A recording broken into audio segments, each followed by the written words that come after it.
దేవుని నమస్తోత్రం. మీ అందరికీ వందనాలు. మరి శ్రీ శ్రీ మాన్య వెంకట చాగంటి గారికి ఈరోజు మేము కొన్ని ప్రశ్నలు వేయబోతున్నాం. మరి ఆయన ఒక వీడియోలో నోవాహు ఓడ కోసం మాట్లాడడం జరిగింది. మరి ఆ నోవాహు ఓడ ఆ ఫేక్ అని ఆయన మాట్లాడుతున్నారు. అంటే ఆ కొలల ప్రకారం అలాగే ఆయన అనాలిసిస్ చేసి ఏమని చెప్తున్నారంటే అది సాధ్యం కాదు, అది కరెక్ట్ కాదని కూడా ఆయన మాట్లాడడం జరిగింది.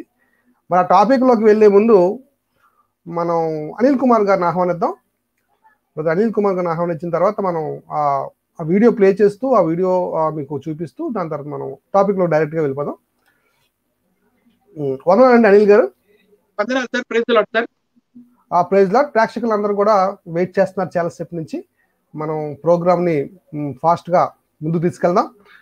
మనం అనుకునే ప్రోగ్రామ్ ఏంటంటే వెంకట చాగంటి గారు మరి ఆయన నోవాహు ఓడ కోసం మాట్లాడుతూ ఒక వీడియో చేయడం జరిగింది. ఆ వీడియోకి జవాబుగా మనం ఇది మాట్లాడుతున్నాం. అందరికీ ఈ వీడియో దయచేసి షేర్ చేయండి, ఛానల్ని సబ్స్క్రైబ్ చేయండి, లైక్ చేయండి. అనేకులకి ఈ జ్ఞానం వెళ్ళడానికి సహకరించిన అందరూ కూడా, ప్రేక్షకులందరూ కూడా. సరే అండి, ఆయన ఏం మాట్లాడారో ముందు మనం వీడియో చూపిద్దాం సార్. Okay sir. రైట్. ఒకసారి ఈ వీడియోని చూడండి, చెక్ చేద్దాం ఒకసారి. ముందు ఆ వీడియో చూసిన తర్వాత మనం ముందుకు వెళ్దాం.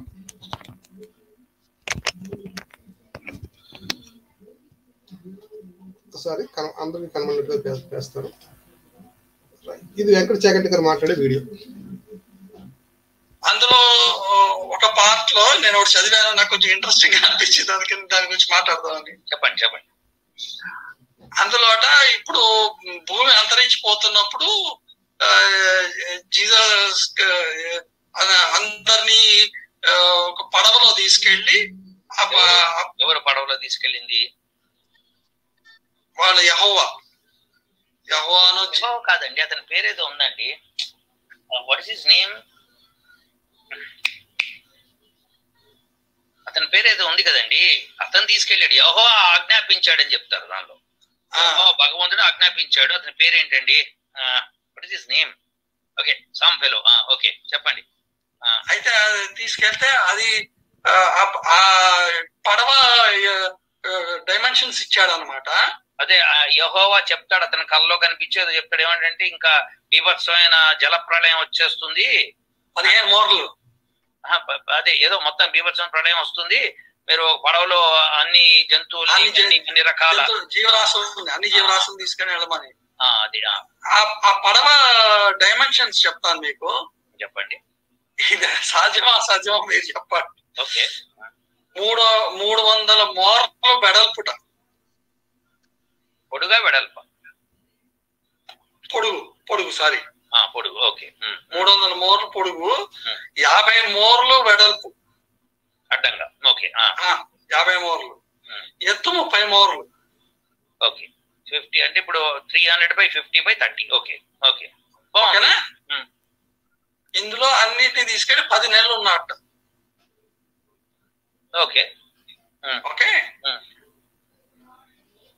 ఇది వాటర్ ఏమోను 15 మూరల దాకా వచ్చి అన్ని కొండల గిండలన్నీ కొట్టుకుపోయాయట. అంటే మునిగిపోయాయి. కొండలు 15 మూరలు. ఓకే, 15 మూరలు. ఓకే. ఓకే. ఇది అంటే ఎవరెస్ట్ కూడా మునిగిపోయింది. ఎవరెస్ట్ 8 కిలోమీటర్లు పైన ఎత్తున్నది మునిగిపోయింది. అంటే 15 మూరలతో కొట్టేటప్పటికి మునిగిపోయింది.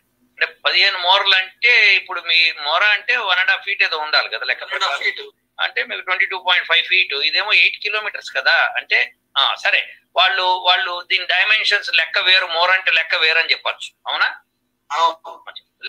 నమస్తే, నా పేరు సార్.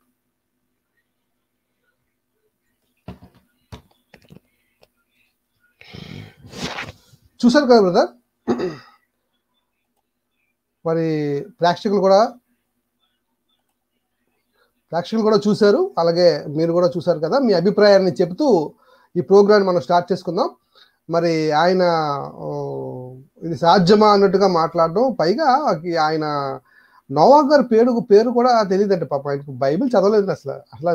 ఆయన బైబిల్ చదవలేదు అసలు. నోవా గారు ఆయన కోసం ఇలాగ చిటికలేయడం, ఆయన పేరు మర్చిపోయాను అంటున్నాడు ఆయన. అయ్యా మాన్య శ్రీ వెంకట చాగంటి గారు, ఆయన పేరు నోవాహు అని పేరు ఆయనకి ఉంది. మరి ఆయన కోసం ఆది కాండంలోనే మొదటి పుస్తకంలోనే మీకు ఉంటుంది. దయచేసి ఫస్ట్ బైబిల్ చదవండి సార్. మీరు బైబిల్ చదివిన తర్వాత మీరు ఏదైనా చెప్పాలనుకుంటే చెప్పండి. ముందుగా మీకు కూడా నమస్కారం పెడుతున్నాను. వెంకట చాగంటి గారికి నా వందనాలు తెలియజేస్తున్నాను. మరి ఈ సబ్జెక్ట్ని విన్న తర్వాత మీ అభిప్రాయాన్ని చెప్తారని మేము ప్రేక్షకులు, అలాగే అనిల్ గారు అందరూ కూడా మేము వెయిట్ చేస్తాం మీకోసం మీ అభిప్రాయాన్ని చెప్పడానికి. ఈ సబ్జెక్ట్ విన్న తర్వాత మీరేమంటారు అనిల్ గారు, చెప్పండి సార్. సార్, మొట్టమొదట నేను ఇతను మన వెంకట చాగంటి గారు, మాన్య శ్రీ వీరి పక్కన ఇంకొక అతను కూర్చొని ప్రశ్నిస్తున్నారు. ఏం పేరు సార్ ఆయన పేరు? ఆయన పేరు వెంకట ఏదో ఉందండి పేరు. ఆయన పేరు ములగాల శాస్త్రి గారండి. మునగాల శాస్త్రి గారికి నేను ఒక చిన్న అడ్వైస్ ఇచ్చి ఈ ప్రోగ్రామ్ మొదలు పెడదాం అనుకుంటున్నాను సార్. మునగాల శాస్త్రి గారు, మీకు చికెన్ కొనుక్కోవాలి అంటే చికెన్ షాప్కి వెళ్ళాలి. మీరు చికెన్ కొనుక్కోవాలి అంటే హెయిర్ కటింగ్ చేసే సెలూన్ షాప్కి వెళ్ళకూడదు. అలాగే మీరు బ్యాంగిల్స్ కొనుక్కోవాలి, ఇంట్లో వాళ్ళకి ఏమైనా బ్యాంగిల్స్ కావాలంటే బ్యాంగిల్ స్టోర్కి వెళ్ళాలి, మటన్ షాప్కి వెళ్ళకూడదు. కాబట్టి బైబిల్ గురించి మీకు ఏమైనా డౌట్స్ వస్తే క్రైస్తవుని అడగాలి. మీ వెంకట చాగంటి గారికి ఏం తెలుసు అండి పాపం. ఆయన గారు పోయిన సంవత్సరం చెప్పారు, నేను యజ్ఞ యాగాదులు చేస్తాను, ఈ హోమం చేస్తాను, ఆ హోమం చేస్తాను, కరోనా ఎగిరిపోయింది అన్నారు. అది ఇంకా డబల్ అయింది. మరి అది ఆయన గారి పవర్. ఆయనకి ఏమీ తెలియదు. మీరు ఆయన గారిని మీరు అలా ఇబ్బంది పెట్టకూడదు. మీకు తెలియకపోతే మీరు మటన్ కొనుక్కోవాలంటే మటన్ షాప్కే వెళ్ళాలి.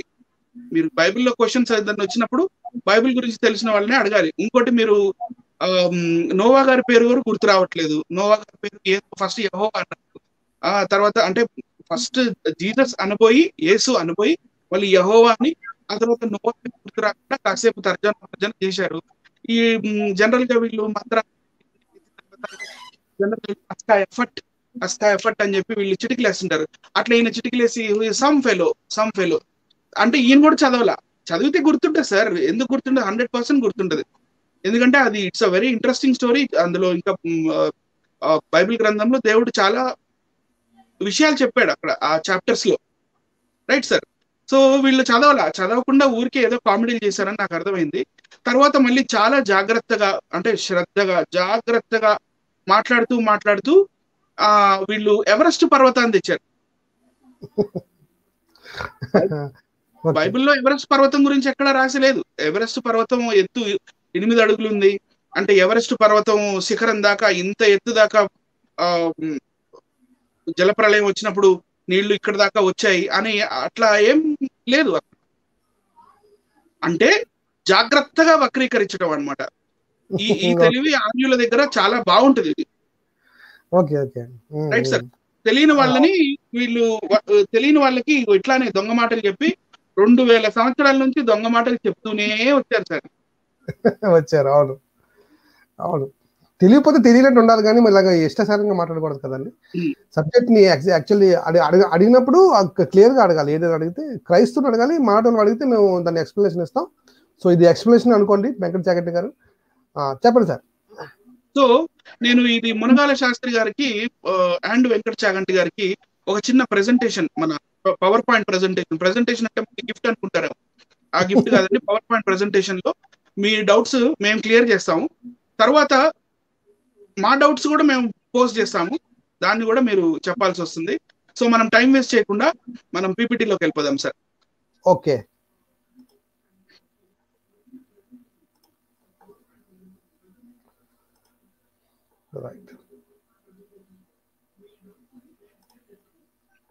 సో మనం ఇదే ప్రోగ్రామ్ లో మరి మునగాల శాస్త్రి గారు మరియు వెంకట చాగంటి గారు అమెరికా దేశంలో ఉంటారు కదా వెంకట చాగంటి గారు, మరి వారు అక్కడ ఉండి మరి అక్కడి నుంచి ఇక్కడికి వీళ్ళు వీడియో పెట్టి మరి కొంచెం జోక్స్ వేసినట్టుగా నాకైతే అనిపించింది. I felt offended. అవసరం లేదు యాక్చువల్గా వీళ్ళకి ఆ వీడియో, అయినప్పటికీ చలో we will give answers. So next slide లో చూస్తే Noah's ark and the flood science confirms the Bible. This is a very strong statement అండి, చాలా స్ట్రాంగ్ స్టేట్మెంట్ ఇది. Noah's ark and the flood, science confirms the Bible. ఎలా ఈ Noah గారి ఈ నావ ఏదైతే ఉందో ఈ నావని సైన్స్ ఎలా కన్ఫర్మ్ చేస్తుంది అనేది మనం అంచెలంచెలుగా వెళ్దాం. ఫస్ట్ జియోగ్రఫికల్ ఎవిడెన్స్ చూద్దాం సార్. రైట్. బైబిల్ ఏం చెప్తుంది? బైబిల్ ఏం చెప్తుంది, మరి ఈ జియోగ్రఫీ ఏం చెప్తుంది అది చూద్దాం సార్ ముందుకెళ్ళి. సో దీనికన్నా ముందు ఇంట్రొడక్షన్ లో ఒక చిన్న స్టోరీ చెప్పాల్సి వస్తుంది. అది నెక్స్ట్ స్లైడ్ లో అది చూపిస్తూ నేను మాట్లాడదలుచుకున్నాను సార్. ఓకే. ఇది 1959 లో టర్కిష్ ఎయిర్ ఫోర్స్ అంటే టర్కీ దేశం యొక్క వాయుసేన వాళ్ళు కెమెరాస్ పెట్టి పైన 10,000 feet హైట్ నుంచి ఫోటో రికనెసెన్స్ అంటారు. యాక్చువల్గా photo reconnaissance, as ex air force personnel I know what is photo reconnaissance అంటే ఈ మన ప్రాంతాలు ఎలా ఉన్నాయి, ఎక్కడ ఏమన్నా సీక్రెట్ స్థావరాలు ఏమన్నా ఉన్నాయా అని చూడడానికి వీళ్ళు ఆ ఏరియాలో మొత్తం ఫోటో తీస్తూ వెళ్ళినప్పుడు అక్కడ వీళ్ళకి ఒక ఆకారం కనపడిందండి. కనపడినప్పుడు 1960లో తర్వాత మళ్ళీ 1960 సంవత్సరంలో నెక్స్ట్ ఇయర్ కొంతమంది శాస్త్రవేత్తల్ని తీసుకొచ్చి ఇది ఏంటి, ఇది నోవా గారి పడవనా, మాకు డౌట్ గా ఉంది చూడండి అని అన్నప్పుడు వాళ్ళు కేవలం 2 రోజులు ఓన్లీ 2 days తవ్వకాలు చేసి ఇక్కడ ఏం లేదండి మాకు అలాంటి ఏం దొరకట్లేదు అని చెప్పి అక్కడికి దాన్ని వదిలేశారు సార్. Okay right. అక్కడికి దాన్ని వదిలేశారు. సో నెక్స్ట్ స్లైడ్ లో చూస్తే నేను జియోగ్రఫికల్ ఎవిడెన్స్ అని అన్నాను కాబట్టి ఇది జియోగ్రఫికల్లీ ఎక్కడ ఉంది అనేది చూపించే ప్రయత్నంలో నెక్స్ట్ స్లైడ్ సార్. జియోగ్రఫికల్లీ ఇది అరరాత్ పర్వత శ్రేణి లేకపోతే అరరాత్ పర్వతాల గుంపు. అరరాత్ అంటే ఒక్క పర్వతం లేకపోతే ఇది అని కాదు, ఆ పర్వతాల గుంపులు అంటే చిన్న చిన్న కొండలు, పెద్ద కొండలు, పర్వతం, ఒక పెద్ద పర్వతం, అగ్ని పర్వతం అది యాక్చువల్ గా. సో అవన్నీ ఆ ఏరియాలో ఉన్నాయి. గ్రూప్ ఆఫ్ మౌంటైన్స్ లైక్ మన వింధ్యాచల మౌంటైన్స్ ఉన్నాయి సార్, మళ్ళీ నీలగిరి హిల్స్ ఉన్నాయి కదా సార్, ఉన్నాయి రైట్. మరి వెస్టర్న్ ఘాట్స్ ఉన్నాయి సార్. ఓకే. మళ్ళీ అలాగే హిందూ కుష్ మౌంటైన్స్ ఉన్నాయి. అలాగే ఈ అరరాత్ మౌంటైన్స్ అనేవి కూడా ఇవి గ్రూప్ ఆఫ్ మౌంటైన్స్. సో దీన్ని ఆ టర్కిష్ భాషలో ఉరార్తు అంటారు. సో ఆ ఏరియా మీకు ఇక్కడ వైట్ కలర్ లో బార్డర్స్ వేసి ఉంది అండ్ ఇట్ ఈస్ ఇన్ టర్కీలో ఉంది. అటువైపు పైన చూస్తే నల్ల సముద్రము, ఇటువైపు పక్కన చూస్తే కాస్పియన్ సీ, ఈ రెండు కనపడతాయి. ఇది geographically it is located there, అక్కడ లొకేట్ అయి ఉంది. Okay right. నెక్స్ట్ సార్, ఇది లేటెస్ట్ గా డ్రోన్ అని ఈ రోజుల్లో మనం యూజ్ చేస్తా ఉన్నాం. 4 ప్రొపెల్లర్స్ ఉంటాయి, దానికి ఒక కెమెరా ఉంటుంది. సో ఇది డ్రోన్ కెమెరా తోటి తీసిన లేటెస్ట్ ఫోటోగ్రాఫ్ నేను చూపిస్తున్నాను సార్ మీకు. ఇది ఈ ఆకారంలో ఏదో ఉంది అక్కడ. Okay right sir. ఇప్పుడే నేను కన్ఫర్మ్ చేసి నేనేం చెప్పట్లేదు, జియోగ్రఫికల్లీ చూపిస్తున్నాను కాబట్టి జియోగ్రఫికల్లీ అక్కడ సంథింగ్ ఇట్లాంటి షేప్ కల్లాది ఏదో దొరికింది ఉంది. నెక్స్ట్ స్లైడ్ లో అరరాత్ పర్వతాలు దూరం నుంచి చూస్తే మనకి ఎలా కనపడతాయో ఒకసారి చూడండి. ఓకే. ఇది ఇలా కనపడతాయి. నేను అస్సాం బెంగాల్ ఆ ఏరియాలో పోస్టింగ్ ఉన్నప్పుడు దూరం నుంచి మౌంట్ కైలాష్ కనపడేది. Mount Kailash okay. Not mount Kailash, not mount Kailash sir. I'll come back to you. పెద్ద మౌంటైన్ అక్కడ మాకు ఎయిర్ ఫోర్స్ స్టేషన్ లోంచి కనపడేది, not mount Kailash. I'll come back to you again with actual name. So అవి కూడా పర్వత శ్రేణులే, అక్కడ నుంచి చూసినా కూడా ఇలా కనపడాయి అనమాట. Right sir. Okay. So next slide లో ఈ ఒక శాస్త్రవేత్తని నేను చూపిస్తున్నాను చూడండి సార్. ఈ నెక్స్ట్ స్లైడ్ లో శాస్త్రవేత్త పేరు రాన్ వయట్. ఓకే. ఈ రాన్ వయట్ అనే శాస్త్రవేత్త 1977లో మొట్టమొదటిసారిగా 1959లో ఏదైతే టర్కిష్ ఎయిర్ ఫోర్స్ వాళ్ళు ఫోటో రికనెసెన్స్ చేస్తూ పైనుంచి 10,000 ఫీట్ల ఎత్తు నుంచి ఫోటో తీశారో, 10,000 ఫీట్ల ఎత్తు నుంచి ఆ ఫోటోని చూడడం, 1960వ సంవత్సరంలో 2 రోజుల పాటు ఏదైతే తవ్వకాలు చేశారో అది చూడడం, తరువాత దీని షేప్ ఇది చూడడం జరిగింది. చూసిన తర్వాత ఈయనకి ఇంట్రెస్ట్ కలిగింది, బాగా ఇంట్రెస్ట్ కలిగింది.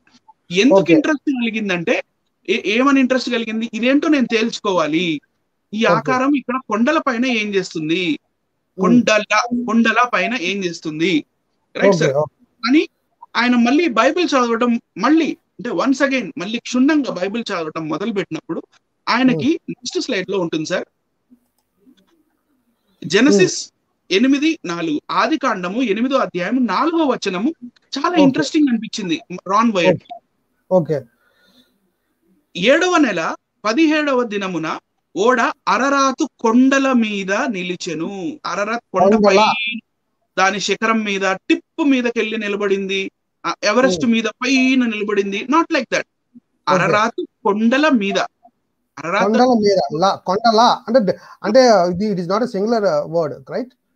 ప్లూరల్ అంటే అరరాత్ కొండలు అనే ఒక ప్లేస్ ఉంది, ఒక పెద్ద ఏరియా ఉంది. ఆ ఏరియాలో కొండల మీద నిలిచెను అనేది ఆయనకు అర్థమైంది. రైట్ సార్, అదే మళ్ళీ ఇంగ్లీష్ లో చదువుతాను చూడండి. And the ark rested in the 7th month on the 17th day of the month upon the mountains. Mountains of Ararat. And ఈ వచనము ఇతనికి చాలా ఇంట్రెస్టింగ్ అనిపించి కష్టపడి టర్కీ వెళ్ళి అక్కడ మళ్ళీ పరిశోధన చేయడం మొదలు పెట్టాడు.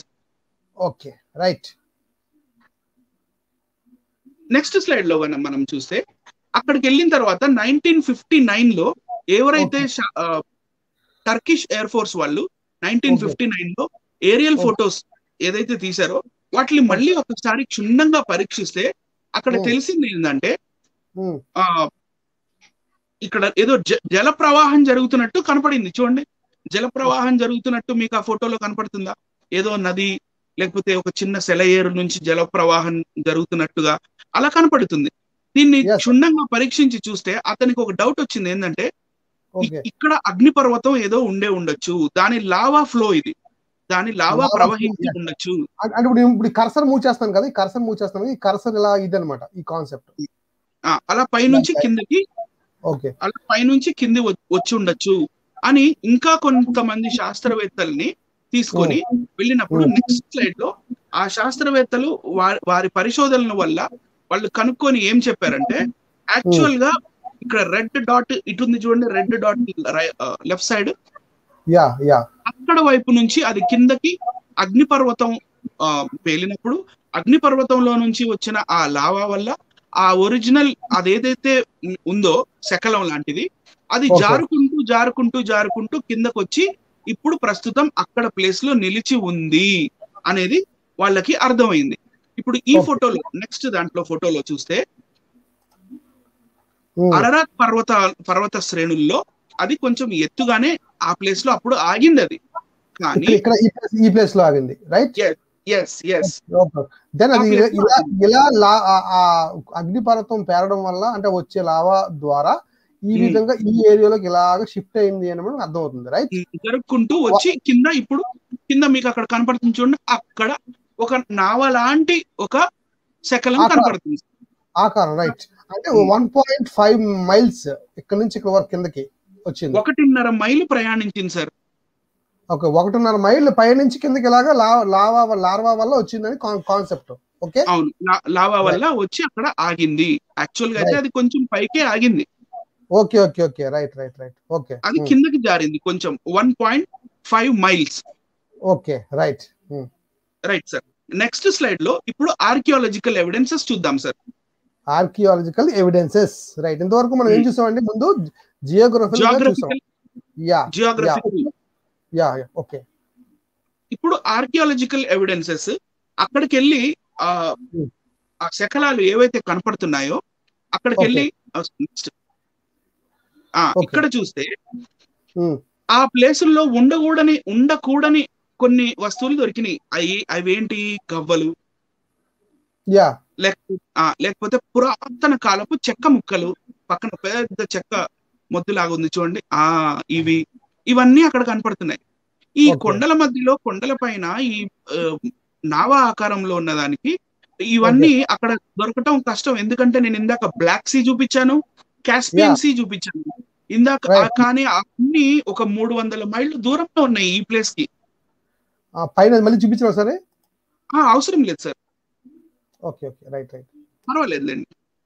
రైట్. సో ఈ ప్లేస్ కి, అరరాత్ మౌంటైన్స్ అనే ప్లేస్ కి ఎక్కడైతే నావ లాంటి శకలాలు మనకు కనపడుతున్నాయో అక్కడ ఇలాంటివి ఉండడం అనేది అరుదు అనమాట. అసలు ఇంపాసిబుల్, ఉండకూడదు అక్కడ. ఎందుకంటే 2 సీల మధ్యలో ఉంది ఈ ప్రాంతం. అంటే పైన ఏమో బ్లాక్ సీ ఉంది, ఇటుపక్క ఏమో వేరే సీ ఉంది కదా. మధ్యలో ఏరియా కనుక అక్కడ వాటర్ ఉందనే కాన్సెప్ట్ మనం అసలు ఊహించలేము. కానీ ఫోటోలో మనకు కనబడుతుంది ఏంటంటే గవ్వలు కనబడుతున్నాయి. ఒక గవ్వ కాలంలో కనబడి చూడండి, ఇది కదా. సార్ అవి కూడా మళ్ళీ ఫాసిలైజ్ అయిపోయి ఉన్నాయి. ఫాసిల్స్ అంటే కాలక్రమేణా అది due to some carbon effect అవి రాళ్లతో కలిసిపోయి రాళ్లలా కనపడతాయి అన్నమాట. రైట్. ఓకే. సో వాళ్ళకి అక్కడ ఫాసిలైజ్ అయిపోయిన చెక్క ముక్కలు కూడా కనపడ్డాయి. Okay right. ఇంకొంచెం ముందుకెళ్దాం సార్. ఇది ఏదైతే నావ లాంటి శకలం ఏదైతే కనపడుతుందో దానికి సైడ్ నుంచి బయటికి వచ్చిన దూలాలు 1, 2, 3 మొత్తం 4 ఉన్నాయి ఇక్కడ, రైట్. అక్కడికి మాత్రం బయటికి వచ్చాయి. వీళ్ళు మెల్లిగా తవ్వకాలు తర్వాత నుంచి మొదలు పెట్టారు, ఇంకా తవ్వకాలు మొదలు పెట్టలేదు. ఇక్కడ చూసినప్పటి నుంచి వీళ్ళకి డౌట్స్ వస్తున్నాయి. ఎందుకంటే ఆల్మోస్ట్ ఈక్వల్ డైమెన్షన్స్ తో, ఈక్వల్ రెగ్యులర్ ఇంటర్వెల్స్ తో, ఈక్వల్ స్పేసింగ్స్ తో అట్లా లైన్ గా బయటికి రావడం అనేది అది ప్రకృతి పరంగా అయితే జరిగేది కాదు. సో వీళ్ళు మెల్లిమెల్లిగా ఒక అంచనాకు వస్తున్నారు, ఇది పడవే అని. నా పాయింట్ నెంబర్ 1 వీళ్ళు ఏదైతే పట్టుకున్నారో అదేంటంటే కొండల మధ్యలో కొంచెం ఎత్తైన ప్రదేశంలో ఇట్లా ఉండడం అనేది ఇంపాసిబుల్. నంబర్ 1. నంబర్ 2, వీళ్ళకి సముద్ర తీరం దగ్గర దొరకాల్సిన వస్తువులు అక్కడ ఫాసిలైజ్ అయి దొరికాయి. నంబర్ 2, చెక్కతో కూడిన కొన్ని వస్తువులు దొరికాయి, రైట్ సార్. నంబర్ 3, అది ఎగ్జాక్ట్లీ నావ షేప్ లోనే ఉంది, రైట్ సార్. సో మళ్ళీ ఇప్పుడు ముందుకెళ్తే, ఇప్పుడు నేను ఏదైతే దూలాలు బయటకు వచ్చాయని చెప్పి చూపించానో ఇవి వాటిని దగ్గరికి వెళ్ళి చూస్తే ఇవి సైడ్ నుంచి దూలాలు, అంటే 1వ అంతస్తు, 2వ అంతస్తు, 3వ అంతస్తు, ఇలా పడవ లోపల నుంచి అంతస్తులు కట్టేటప్పుడు ఇలాంటి దూలాలు ఉపయోగించారు అనేది అక్కడ క్లియర్ గా అర్థమైపోయింది. పైన ఈ వుడ్ ఏదైతే బయటకు వచ్చిందో అక్కడ లైమ్ స్టోన్ అండ్ కార్బన్ వల్ల ఈ కలర్ వచ్చింది దానికి. రైట్. ఫాసిలైజ్ అవుతూ ఎన్నో వేల సంవత్సరాలు అది లావా కింద కూడా ఉంది సార్. లావా కింద కూడా ఉంది. Okay right. చాలా సంవత్సరాలు లావాలో మిక్స్ అయ్యి ఉంది అది. లావాలో కింద ఉంది. మరి ఇది ఎందుకు బయటపడింది, ఎప్పుడు బయటపడింది అంటే 2 సార్లు భూకంపాలు రావడం జరిగింది. రైట్. అగ్నిపర్వతాలు ఉన్న ప్రదేశంలో భూకంపాలు అనేది సర్వసాధారణం సార్. రైట్. సో ఈ భూకంపం వచ్చినప్పుడు ఆ భూకంపం వల్ల దీని ఆకారం బయటకు పడింది. Right sir. నెక్స్ట్ ఫోటోలో మనం చూస్తే ఇక్కడ ఇది టింబర్ అంటే పెద్ద పెద్ద మొద్దులు, పాతకాలపు చెక్కతో చేయబడిన మొద్దులు. ఇవన్నీ ఫాసిలైజ్ అయిపోయి ఉన్నాయి. ఫాసిల్స్ అంటే చెప్పాను సార్ ఇందాక. సో ఇవన్నీ ఫాసిలైజ్ అయిపోయి అక్కడ అదే ఆకారంలో ఈ నావ ఆకారం మనకి ఏదైతే కనపడుతుందో ఆ ఆకారం మొత్తంలో సైడ్ భాగంలో మొత్తం ఇలాంటివే ఉన్నాయి. ఇవన్నీ ఏంటబ్బా అని చెప్పి ల్యాబ్ లో టెస్ట్ చేసి చూస్తే ఇవన్నీ ఫాసిలైజ్ అయిపోయిన చెక్క మొద్దులు అని తెలిసింది సార్. టింబర్ ఇక్కడ చూడ రాసింది కదా, the well preserved rib timber showing అనంత క్లియర్ అదేనా? రైట్. yes sir, yes కింద వాటి ఎక్స్ప్లెనేషన్ కూడా ఉంది. Right sir. నెక్స్ట్ దాంట్లోకి వెళ్తే ఇప్పుడు ఏదన్నా కళేబరం ఉంటుంది. కళేబరం ఉన్నప్పుడు ఆ రాబందులు అవి అన్ని తినేసినప్పుడు వాటి రిబ్స్ మాత్రం మిగిలిపోతాయి, వాటి డొక్క మిగిలిపోయింది. అలాగే దాని తవ్వకాలు చేస్తున్న ఆ సమయంలో వీళ్ళకి అలాగే డొక్క, మన ఏదైనా జంతువు చనిపోయినప్పుడు డొక్క ఎలా అయితే బయటపడుతుందో ఈ నావ ఏదైతే ఉందో ఆ నావ యొక్క సైడ్ కి ఉన్న పెద్ద పెద్ద దూలాలన్నీ, ఆ పెద్ద పెద్ద బ్రాంచెస్ అన్ని, ఆ పెద్ద పెద్ద చెట్లు బెరళ్ళతోటి దేనితోటైతే ఈ నావను తయారు చేశారో అవి బయటపడ్డాయి. చూడండి, లైన్ గా కనపడుతున్నాయి చూడండి. ఇదంతా రైట్ రైట్ రైట్. సరే, ఇదంతా మనం ఆర్కియాలజికల్లీ చూసాం. ఇప్పుడు నెక్స్ట్ మనం సైంటిఫిక్ ఎవిడెన్స్ కి వెళ్ళి వెళ్దాం సార్. ఒక 3D 3D scientific evidence. Actual జాగ్రత్తగా చూడాలి, చాలా ఇంపార్టెంట్. 3 డైమెన్షనల్ చూద్దాం. 3 డైమెన్షనల్ అంటే ఊరికే 2 డైమెన్షనల్ ఎదురుగా కంటికి కనపడుతుంది ఏదో ఇట్లా అని చెప్పి నమ్మడం కాదు. ఇది 2 డైమెన్షనల్. ఇది 2 dimensional resistivity scan data sir. Resistivity scan data మీరు కొంచెం జూమ్ చేసి కింద ఏం రాసిందో ప్రజలకు కనపడేలాగా చూపించినా పర్వాలేదు, ఎందుకంటే ఫోటో ఈజ్ ఓకే, బట్ అదేంటి అనేది వాళ్ళకు కూడా కనపడే ఛాన్స్ ఉందా? Yes, figure 8. Resistivity scan data shows the length of the hull to be 157 meters. చాలు, అక్కడ చాలు సార్. Okay right. ఇప్పుడు నార్మల్ సైజ్ చూపించండి సార్. ఇది రెసిస్టివిటీ స్కాన్. భూమిలో నుంచి స్కాన్ చేస్తే ఇలాంటి, అంటే స్కానింగ్ అంటే తరంగాలు పంపించి, కిరణాలు పంపించి చూస్తే మనకి ఇలాంటి పిక్చర్ కనపడుతుంది. సరే, ఇలాంటి పిక్చర్ మనకి క్లియర్ గా లేనందువల్ల ఇంకొంచెం సొఫిస్టికేటెడ్ ఎక్విప్మెంట్ తో మళ్ళీ రెసిస్టివిటీ స్కాన్ చేస్తే మనకి ఎలాంటి పిక్చర్ వచ్చిందో నెక్స్ట్ దాంట్లో చూడొచ్చు మనం. ఎస్, ఇది ఈ రెసిస్టివిటీ స్కాన్ ఇది టింబర్స్ కోసం అన్నమాట. ఇది నిజంగా వుడ్డేనా అని చెప్పి ఈ వుడ్ కోసం స్కానింగ్ చేస్తే భూమి లోపల ఇవన్నీ వుడ్ ఒకదాని పక్కన ఒకటి ఇవన్నీ అమర్చినట్టుగా పేర్చి పెట్టబడి ఉన్నాయి. కరెక్ట్. మీరు కింద డిస్క్రిప్షన్ కూడా చూపించొచ్చు సార్, ఇఫ్ పాసిబుల్. చూపిద్దాం. ఎస్, తప్పకుండా చూపిద్దాం. ప్రేక్షకులు అందరూ చక్కగా నేర్చుకోవడం చాలా ఇంపార్టెంట్. ఇది అందుకోసం చూపిద్దాం. ప్రేక్షకులు జాగ్రత్తగా గమనించండి. Resistivity scan showing frame timbers along the entire length of the hull. ఈ ఇమేజ్ తీసింది జాన్ లార్సన్. ఆయన సైంటిస్ట్ పేరు. ఆయన స్కాన్ స్పెషలిస్ట్.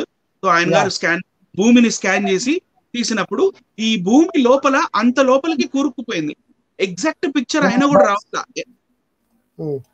సార్. మళ్ళీ ఇప్పుడు నెక్స్ట్ దాంట్లోకి వెళ్దాం సార్. ఓకే, ఇప్పుడు ఎగ్జాక్ట్ పిక్చర్ కోసము వీళ్ళు రెసిస్టివిటీ స్కాన్, అది 3D ఇమేజింగ్ స్కాన్ అన్నమాట.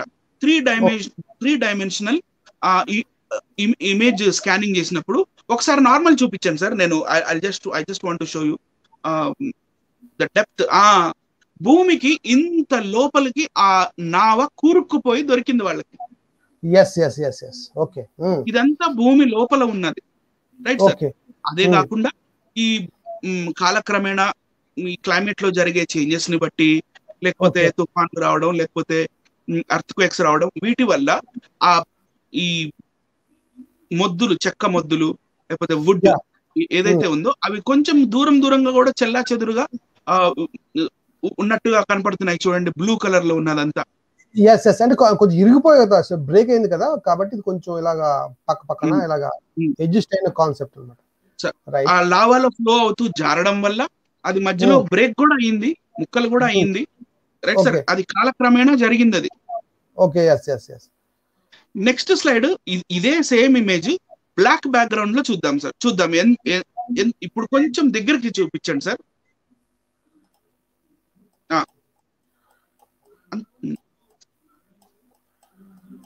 కింద ఇది రెట్రబుల్ చూద్దాం first. Resistivity figure 14 resistivity scan same image as in figure 13 ఇందాక చూపించింది same image plotted against the black background వెనకాల బ్లాక్ బ్యాక్గ్రౌండ్ పెట్టి ఎందుకు చూపించారంటే దాని డెప్త్ ఎంత లోపలికి భూమి లోపలికి కూరుక్కుపోయిందో మనకి ఈజీగా అర్థం అవ్వడానికి ఈ 3 డైమెన్షనల్ రెసిస్టివిటీ స్కాన్ చేసి మనకి శాస్త్రవేత్తలు చూపించడం జరిగింది. ఎస్, నైస్ అండి. ఓకే, నెక్స్ట్ దాంట్లోకి వెళ్దాం సార్. సో నెక్స్ట్ స్లైడ్ లో ఓకే, ఇది జిపిఆర్ స్కాన్. జిపిఆర్ అంటే ground penetrating radar scan. Okay, okay sir. Ground లోకి గ్రౌండ్ లోకి వెళ్ళిపోయి పెనట్రేట్ అయిపోయి గ్రౌండ్ లోపల ఏమేమి ఉన్నాయి, ఏమేమి ఖనిజాలు ఉన్నాయి, ఏం యూజ్ చేశారు అనేది తెలుసుకునే ఈ స్కాన్ అన్నమాట. సో ఈ స్కాన్ లో మనకి ఏం కనపడుతుంది అంటే రెడ్ కలర్ లో ఉన్నదంతా లైమ్ స్టోన్, సున్నపు రాయి sir. Yeah, yellow colour and orange colour లో ఉన్నదంతా చెక్కలు టింబర్. Yeah, okay, timber. ఈ గ్రీన్ కలర్ లో ఉన్నదంతా బౌండరీ మెటీరియల్ అంటే కొంచెం ఇంప్యూరిటీస్ కూడా వస్తాయి జనరల్ గా, అంటే కాలక్రమేణా ఇన్ని వేల సంవత్సరాల నుంచి అది అక్కడ ఉంది కాబట్టి. Right sir. ఇక మధ్యలో ఉన్నది మ్యాట్రిక్స్ మెటీరియల్, శాండ్, మట్టి, ఇసుక, ఇవన్నీ. So this is the GPR scan. Right sir. Of the entire arc, మొత్తం ఆర్క్ పై నుంచి. సో ఇక్కడ ఒక మాట రాసి ఉంటది, చితిసారపు మ్రానుతో నీ కొరకు ఓడను చేసుకొనుము. ఆదికాండం 6వ అధ్యాయం 14వ వచనం ప్రకారము చితిసారకపు మ్రానుతో నీ కొరకు ఓడను చేసుకొనుము. అరలు పెట్టి ఆ ఓడను చేసి లోపటను వెలుపలను దానికి కీలు పూయవలను. కీలు అంటే హెమెర్, హీబ్రూ లాంగ్వేజ్ లో హెమెర్ ఈజ్ మనకి చమురు అంటాం కదా, దట్ ఈస్ ప్రస్తుత కాలంలో మనం డాంబర్, తార్ అంటున్నాం కదా సార్. మనము మెటీరియల్ కలిపాము, వేరే మెటీరియల్స్ కలిపి దాన్ని రోడ్లు వేయడానికి డాంబర్, తార్ అంటున్నాం. కానీ అది ప్యూరెస్ట్ ఫార్మ్ ఈస్ కాల్డ్ కీలు. Right sir. హీబ్రూలో హెమెర్. ఓకే. మేక్ ది అంటే యు అని, make for you an ark of gopher wood. Gopher అనే చెట్టు నుంచి వచ్చిన wood. Rooms shall thou make it in the ark and shall cover it within and without in pitch. Right sir. ఇదే సంగతి మనం point mind లో పెట్టుకొని ఈ సైంటిస్టులు చేసిన ఈ పరిశోధనని మనం నెక్స్ట్ దాంట్లో చూస్తే ఈ పాయింట్ మనసులో పెట్టుకోవాలి సార్. గోఫర్ వుడ్ తో చేయబడింది. రైట్. ఈ మన స్కానింగ్ చేసినప్పుడు, ఈ తరంగాలతో స్కానింగ్ చేసినప్పుడు, రేడార్ స్కానింగ్ చేసినప్పుడు మనకి ఇక్కడ చిన్న ఆరో ఒకటి కనపడుతుంది చూడండి, బ్లాక్ కలర్ ఇమేజ్ లో. ఆ ఆరో వచ్చేసి ఒక చిన్న చెక్క ముక్కలాగా కనపడుతుంది. ఓకే. అంటే వాళ్ళు ఒఫిషియల్ గా తవ్వకాలు ఏం చేయలే, ఊరికే సైడ్ కున్న మట్టి, ఆ ఇసుక అవన్నీ తీశారు. వీళ్ళు ప్రతిదీ పీకి దాన్ని నాశనం చేయలేదు ఆ శకలాన్ని సైంటిస్ట్. సో వీళ్ళు జాగ్రత్తగా అక్కడ పర్మిషన్ తీసుకొని ఒక ఇదేదైతే రెడార్ మన చెక్క ముక్కలాగా స్కాన్ లో కనపడుతుందో రేడార్ స్కానింగ్ లో, దాన్ని తవ్వి చూస్తే it is a gopher wood. Yeah correct. Bible ఎంత సత్యమో మనకి అర్థమవుతుందండి. ప్రేక్షకులారా ఒకసారి దయచేసి గమనించండి, బైబిల్ ఎంత సత్య గ్రంథం. ఏమంటే మన కోసమే దాచి ఉంచాడు దేవుడు, మన కోసమే ఈ అద్భుతాన్ని. మన తరాల్లో మన నమ్మకం పోకూడదని, విశ్వాసంలో నుంచి పడకూడదని దేవుడు ఎంత చక్కగా మనం బలపరుస్తున్నాడు. ఒక మాట చెప్పాలంటే సార్, ఇది బలపరుస్తున్నాడు దేవుడు మనకి. రైట్. నెక్స్ట్ స్లైడ్ లోకి వెళ్తే ఇదే గోఫర్ వుడ్ ఇంకొక పెద్ద ముక్కని వీళ్ళు ఆ శకల నుంచి తీసినప్పుడు చూడండి ఎంతెంత పెద్ద చెక్కల్ని యూజ్ చేశారు నోవా గారు ఆ సమయంలో. ట్రూత్. వీళ్ళే ఆ group of scientist sir. Okay right. ఇప్పుడు మనం ఈ నావ యొక్క సైడ్ లుక్ చూద్దాం. Side look. ఓకే. ఇది సైడ్ లుక్ సార్. దీంట్లో ఉన్న మెయిన్ డెక్ ఏదైతే ఆ డెక్ ఉందో, ఆ డెక్ యొక్క ఈ మెయిన్ బీమ్స్ ఇవన్నీ మనం ఈ సైడ్ నుంచి చూస్తే మనకి ఇలా కనపడుతుంది. గ్రీన్ కలర్ లో ఉన్నదంతా దాని మీద మట్టి, ఇసుక, లావా ఇవన్నిటితోటి కవర్ అయిపోయింది. సో స్కానింగ్ రిపోర్ట్ సేస్ దాని లోపల ఇలా ఉంది ప్రస్తుతానికి. లోపల నేను బయట కనపడుతున్న భాగాలు కాదు సార్, ఇంటర్నల్ లోపల చెప్తున్నా. క్రాస్ సెక్షనల్ డయాగ్రామ్ ఇది, లోపల ఉన్నది, బయట కనపడేది కాదు. Okay right. నెక్స్ట్ దాంట్లోకి వెళ్ళి చూస్తే పైన ఉన్న ఫిగర్ ఏదైతే ఉందో ఈ పైన ఉన్న ఫిగర్ ఈ ఈ పైనదంతా శిథిలం అయిపోయింది సార్. పైన భాగం అంతా శిథిలం అయిపోయింది. కింద భాగం ఏదైతే మట్టితో కవర్ అయి ఉందో అంత భాగం మిగిలి ఉంది ఇప్పుడు. అంటే పైన ఫోటోలో ఈ అదంతా డార్క్ బ్రౌన్ కలర్ లో ఉన్నదంతా మట్టి ఇసుక లావాతో పాటు అంత భాగం నావ లోపల కురుక్కుపోయి ఉంది. సో పైన లైట్ బిస్కెట్ కలర్ లో ఏదైతే కనపడుతుందో అదంతా కాలక్రమేణా అది పోయింది సార్, లేదు చెడిపోయింది, ఐ మీన్ సే ధ్వంసం అయిపోయింది. అయితే ఇప్పుడు ఉన్న ఆ నావ విడ్త్ కొంచెం ఎక్కువ కనపడుతుంది మనకి. విడ్త్ అంటే వెడల్పు. ఇప్పుడు ఏదైతే మనకి నావ అరరాత్ పర్వతాల మధ్యలో అరరాత్ కొండల మధ్యలో కనపడుతుందో ఆ నావ యొక్క వెడల్పు కొంచెం ఒక బిట్ ఎక్కువగా కనపడుతుంది. ఆ బిట్ ఎందుకు ఎక్కువగా కనపడుతుంది అంటే కాలక్రమేణా ఇది శిథిలం అయిపోయినప్పుడు అది ముక్కలైపోయి ఆ పై భాగము సైడ్ కి రావడం వల్ల ఈ నావ కొంచెం విచ్చుకున్నట్టుగా అయింది సార్. కింద ఫోటో కొంచెం ఇలా ఇదవుతుంది కదా, అందుకోసం రైట్, అందుకని అది విచ్చుకుంది సార్. Right okay. అదే చూపించడానికి ఈ ఫిగర్ లో మనకి సైంటిస్ట్ ఇలా చూపించారు. Okay right. మరి ఈ నోవా గారి కాలంలో మెటల్ యూజ్ చేశారా? ఓకే. మనం జనరల్ గా ఇనుము అంటాం. ఇనుము అనగానే మనం ఇక ఇనప వస్తువులు ఇనపకే వెళ్ళిపోతాం. Okay right. కానీ నెక్స్ట్ ఫోటోలోకి వెళ్తాం.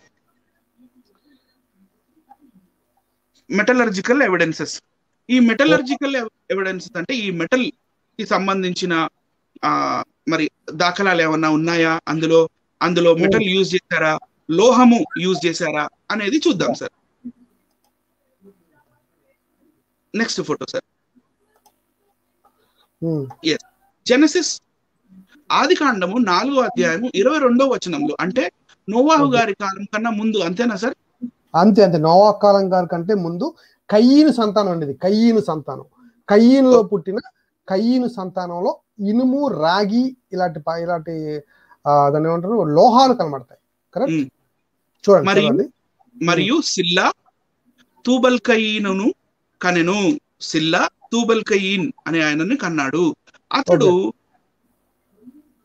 అతడు పదును గల రాగి పని ముట్లన్నిటినీ, ఇనుప ముట్లన్నిటినీ చేయువాడు. రైట్. అంటే ఆయన మాత్రమే తయారు చేసుకొని చేసుకుంటున్నాడని దాని అర్థం కాదు. ఆయన ఇనుప ముట్లు తయారు చేసేవాడు, వేరే ఎవరికన్నా ఇచ్చేవాడేమో కదా. అంటే ఆ కాలంలో ఇనుప ముట్లు తయారు చేసిన వర్క్ ఆయనకు వచ్చి అంటే అందరూ వాడుతున్నట్టే కదా అర్థం. ఎస్, ఇనుప ముట్లు తయారు చేశాను అంటే మరి ఏదైనా కోయాలన్నా లేకపోతే ఏదైనా చేయాలన్నా మరి ఇనుప ముట్లు కావాలి కదా సార్. ఓకే. రాగి, ఇనుము రెండు కనబడుతున్నాయి. అతడు పదును గల రాగి పని ముట్లు అన్నిటినీ, ఇనుప పని ముట్లు అన్నిటినీ చేయువాడు. Right sir. అంటే కయ్యను కాలంలో కయ్యను పిల్లల వాళ్ళకి ఈ మెటల్ అనేది ఆ ఆర్ట్ వచ్చు, వాళ్ళకి వచ్చు. Bible is very clear about this. Next ఇప్పుడు మనం చూస్తే నెక్స్ట్ ఫోటోలో మీరు కింద చూపించండి సార్. కింద హెడ్డింగ్ మళ్ళీ వీళ్ళు డిస్క్రిప్షన్ ఇది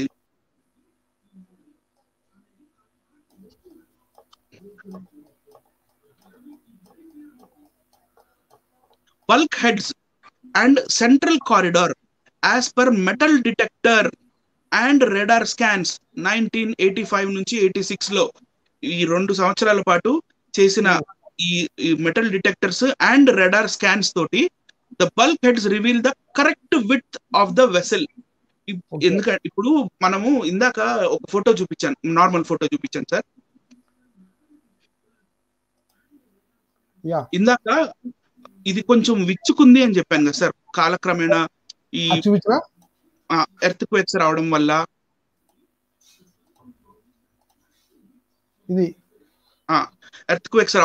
కింద ఫోటోలో మనం ఇక్కడికి ఏం అర్థం అవుతుందంటే ఈ నావ కొంచెం విచ్చుకొని కొంచెం పెద్ద సైజ్ గా తయారైంది. కానీ ఈ నావ ఎగ్జాక్ట్ సైజు ఏంటి అని తెలుసుకోవడానికి శాస్త్రవేత్తలు మన మెటల్ డిటెక్టర్ తోటి రెడార్ తోటి 2 సంవత్సరాల పాటు స్కానింగ్ చేసి పరిశోధనలు చేసినప్పుడు వాళ్ళకి ఈ కింద ఫోటోలో నేను చూపించాను చూడండి photo. Okay okay okay okay. Next photo sir, next. Okay, ఇది ఎగ్జాక్ట్ సైజ్ అని అర్థమైంది సార్. Exact size. ఓకే. ఎందుకంటే ఇవన్నీ మెటల్ బీమ్స్ యూజ్ చేశాడు నోవా గారు. కింద మెటల్ బీమ్స్. Yeah yeah. ఇవన్నీ మెటల్ బీమ్స్ అండి. అంత పెద్ద నావ తయారు చేస్తున్నప్పుడు ఉట్టి చెక్కల మీద అంత పెద్ద నావ నిలవదు. Okay, right. సో ఇక్కడ మనం ఏం అర్థం చేసుకోవాలంటే యెహోవా దేవుడు నోవా గారికి పడవ తయారు చేసే ఈ టెక్నాలజీ చెప్పేటప్పుడు, సార్ ఈ నావ తయారు చేయడం కూడా ఒక టెక్నాలజీయే. టెక్నాలజీ దానికి కార్పెంటరీ రావాలి, మెటలర్జీ రావాలి, క్యాలిక్యులస్ కూడా రావాలి. క్యాలిక్యులస్ కావాలి. అవును, దానికి కూడా చాలా జ్ఞానం ఉండాలి. ఆ జ్ఞానం అంతా దేవుడు దగ్గర నేర్పించినట్టు కనబడుతున్నాడు అక్కడ. ప్రతి పాయింట్ పింటు యెహోవా దేవుడు నోవాతో ఇంత లెంత్ ఉండాలి అనేది ఎంత క్లియర్ గా చెప్తున్నప్పుడు ట్రైనింగ్, దేవుడు యొక్క ట్రైనింగ్, నోవా చక్కని ట్రైనింగ్ తీసుకున్నాడు. ఓకే. సో ఈ రెడార్ స్కాన్ మనకి ఏం చెప్తుందంటే, ఇక్కడ చూడండి, కొంచెం జూమ్ చేయండి, పిక్చర్ కొంచెం జూమ్ చేస్తే ప్రేక్షకులకు కనపడుతుంది. ఈ రెడార్ స్కాన్ అంటే ఎప్పటికీ అది భూమిలో ఉంది. ఇక్కడ చూడండి, ఇది 58 ఇంచ్, ఇది 100 ఇంచ్ బీమ్ ఒకటి, 58 ఇంచ్ బీమ్ ఒకటి, 43 ఇంచ్ బీమ్ ఒకటి, 123 ఇంచ్ బీమ్ ఒకటి. ఇట్లాంటి బీమ్స్ అప్పట్లోనే ఇది చూడండి 46, 31, 20 ఇంచ్, 29.5 ఇంచ్, 40.5 ఇంచెస్, 47 ఇంచెస్, ఇట్లా బీమ్స్ అన్ని తయారు చేసుకొని ఈ బీమ్స్ కి కూడా మధ్యలో మళ్ళీ హింజెస్ లాంటివి ఇవన్నీ తయారు చేసి గట్టిగా ఒక స్ట్రక్చర్ తేవడానికి నోవా గారు కాలంలో ఇది ఉపయోగించారు అని సైంటిస్ట్ రెడార్ స్కాన్ ద్వారా మనకి తెలియజేయడం జరిగింది సార్. చూడండి ఎంత లెంతింగ్, ఆ క్యాల్కులేషన్స్ ఎంత చక్కగా పెట్టాడు చూడండి. అంటే ఆ బీమ్స్ వేయడం చూడండి. రైట్ సార్, నెక్స్ట్ స్లైడ్ లోకి వెళ్తాం sir. Right, this is how those people have done the survey. ఇదేంటంటే survey lines making keelsons yellow and bulkheads pink colour లో ఉన్నవి and indicated through metal detector readings. Metal detector అలా పట్టుకొని వెళ్తూ ఉంటే అని సౌండ్ వస్తుంది కదా సార్. సౌండ్ వచ్చినప్పుడల్లా ఇక్కడ రాయి పెట్టు, ఇక్కడ మెటల్ ఉంది, ఇంకొంచెం ముందుకెళ్ళినా మళ్ళీ metal detector. So metal detector అది సైరన్ ఇస్తున్నంతసేపు, అది బీప్ అవుతున్నంతసేపు దాన్ని పట్టుకొని అలా వెళ్ళిపోతూ ఉంటే అక్కడక్కడ ఆ బీమ్స్ అలా ఉన్నాయని వాళ్ళకి అక్కడ తెలిసింది సార్. మళ్ళీ అది మెటల్ డిటెక్టర్. మళ్ళీ సెకండ్ టెస్ట్ ఏంటి? Radar test. Okay, radio detection and ranging sir. ఆ రెడార్ టెస్ట్ కూడా చేసి చూడడం వల్ల ఇందాక నేను చూపించిన ఫోటోలో ఎలా ఉందో అలాంటి ఆకారాలు గల బీమ్స్ మనకి కనపడతాయి. అదే కాకుండా ఇవి వచ్చేసి రివెట్స్. ఇదండి రివెట్స్ సార్. రివెట్ అంటే అది మేకు లాంటిదే, కానీ మేకు కాదు. రివెట్స్ అనేవి మన జనరల్ గా కార్స్ లో యూజ్ చేస్తారు. మరి రివెట్స్ హార్డ్వేర్ షాప్ లో వెళ్తే రివెట్స్ అంటే తెలుస్తుంది. సో అప్పట్లోనే నోవా గారు రివెట్స్ కూడా యూజ్ చేస్తారు.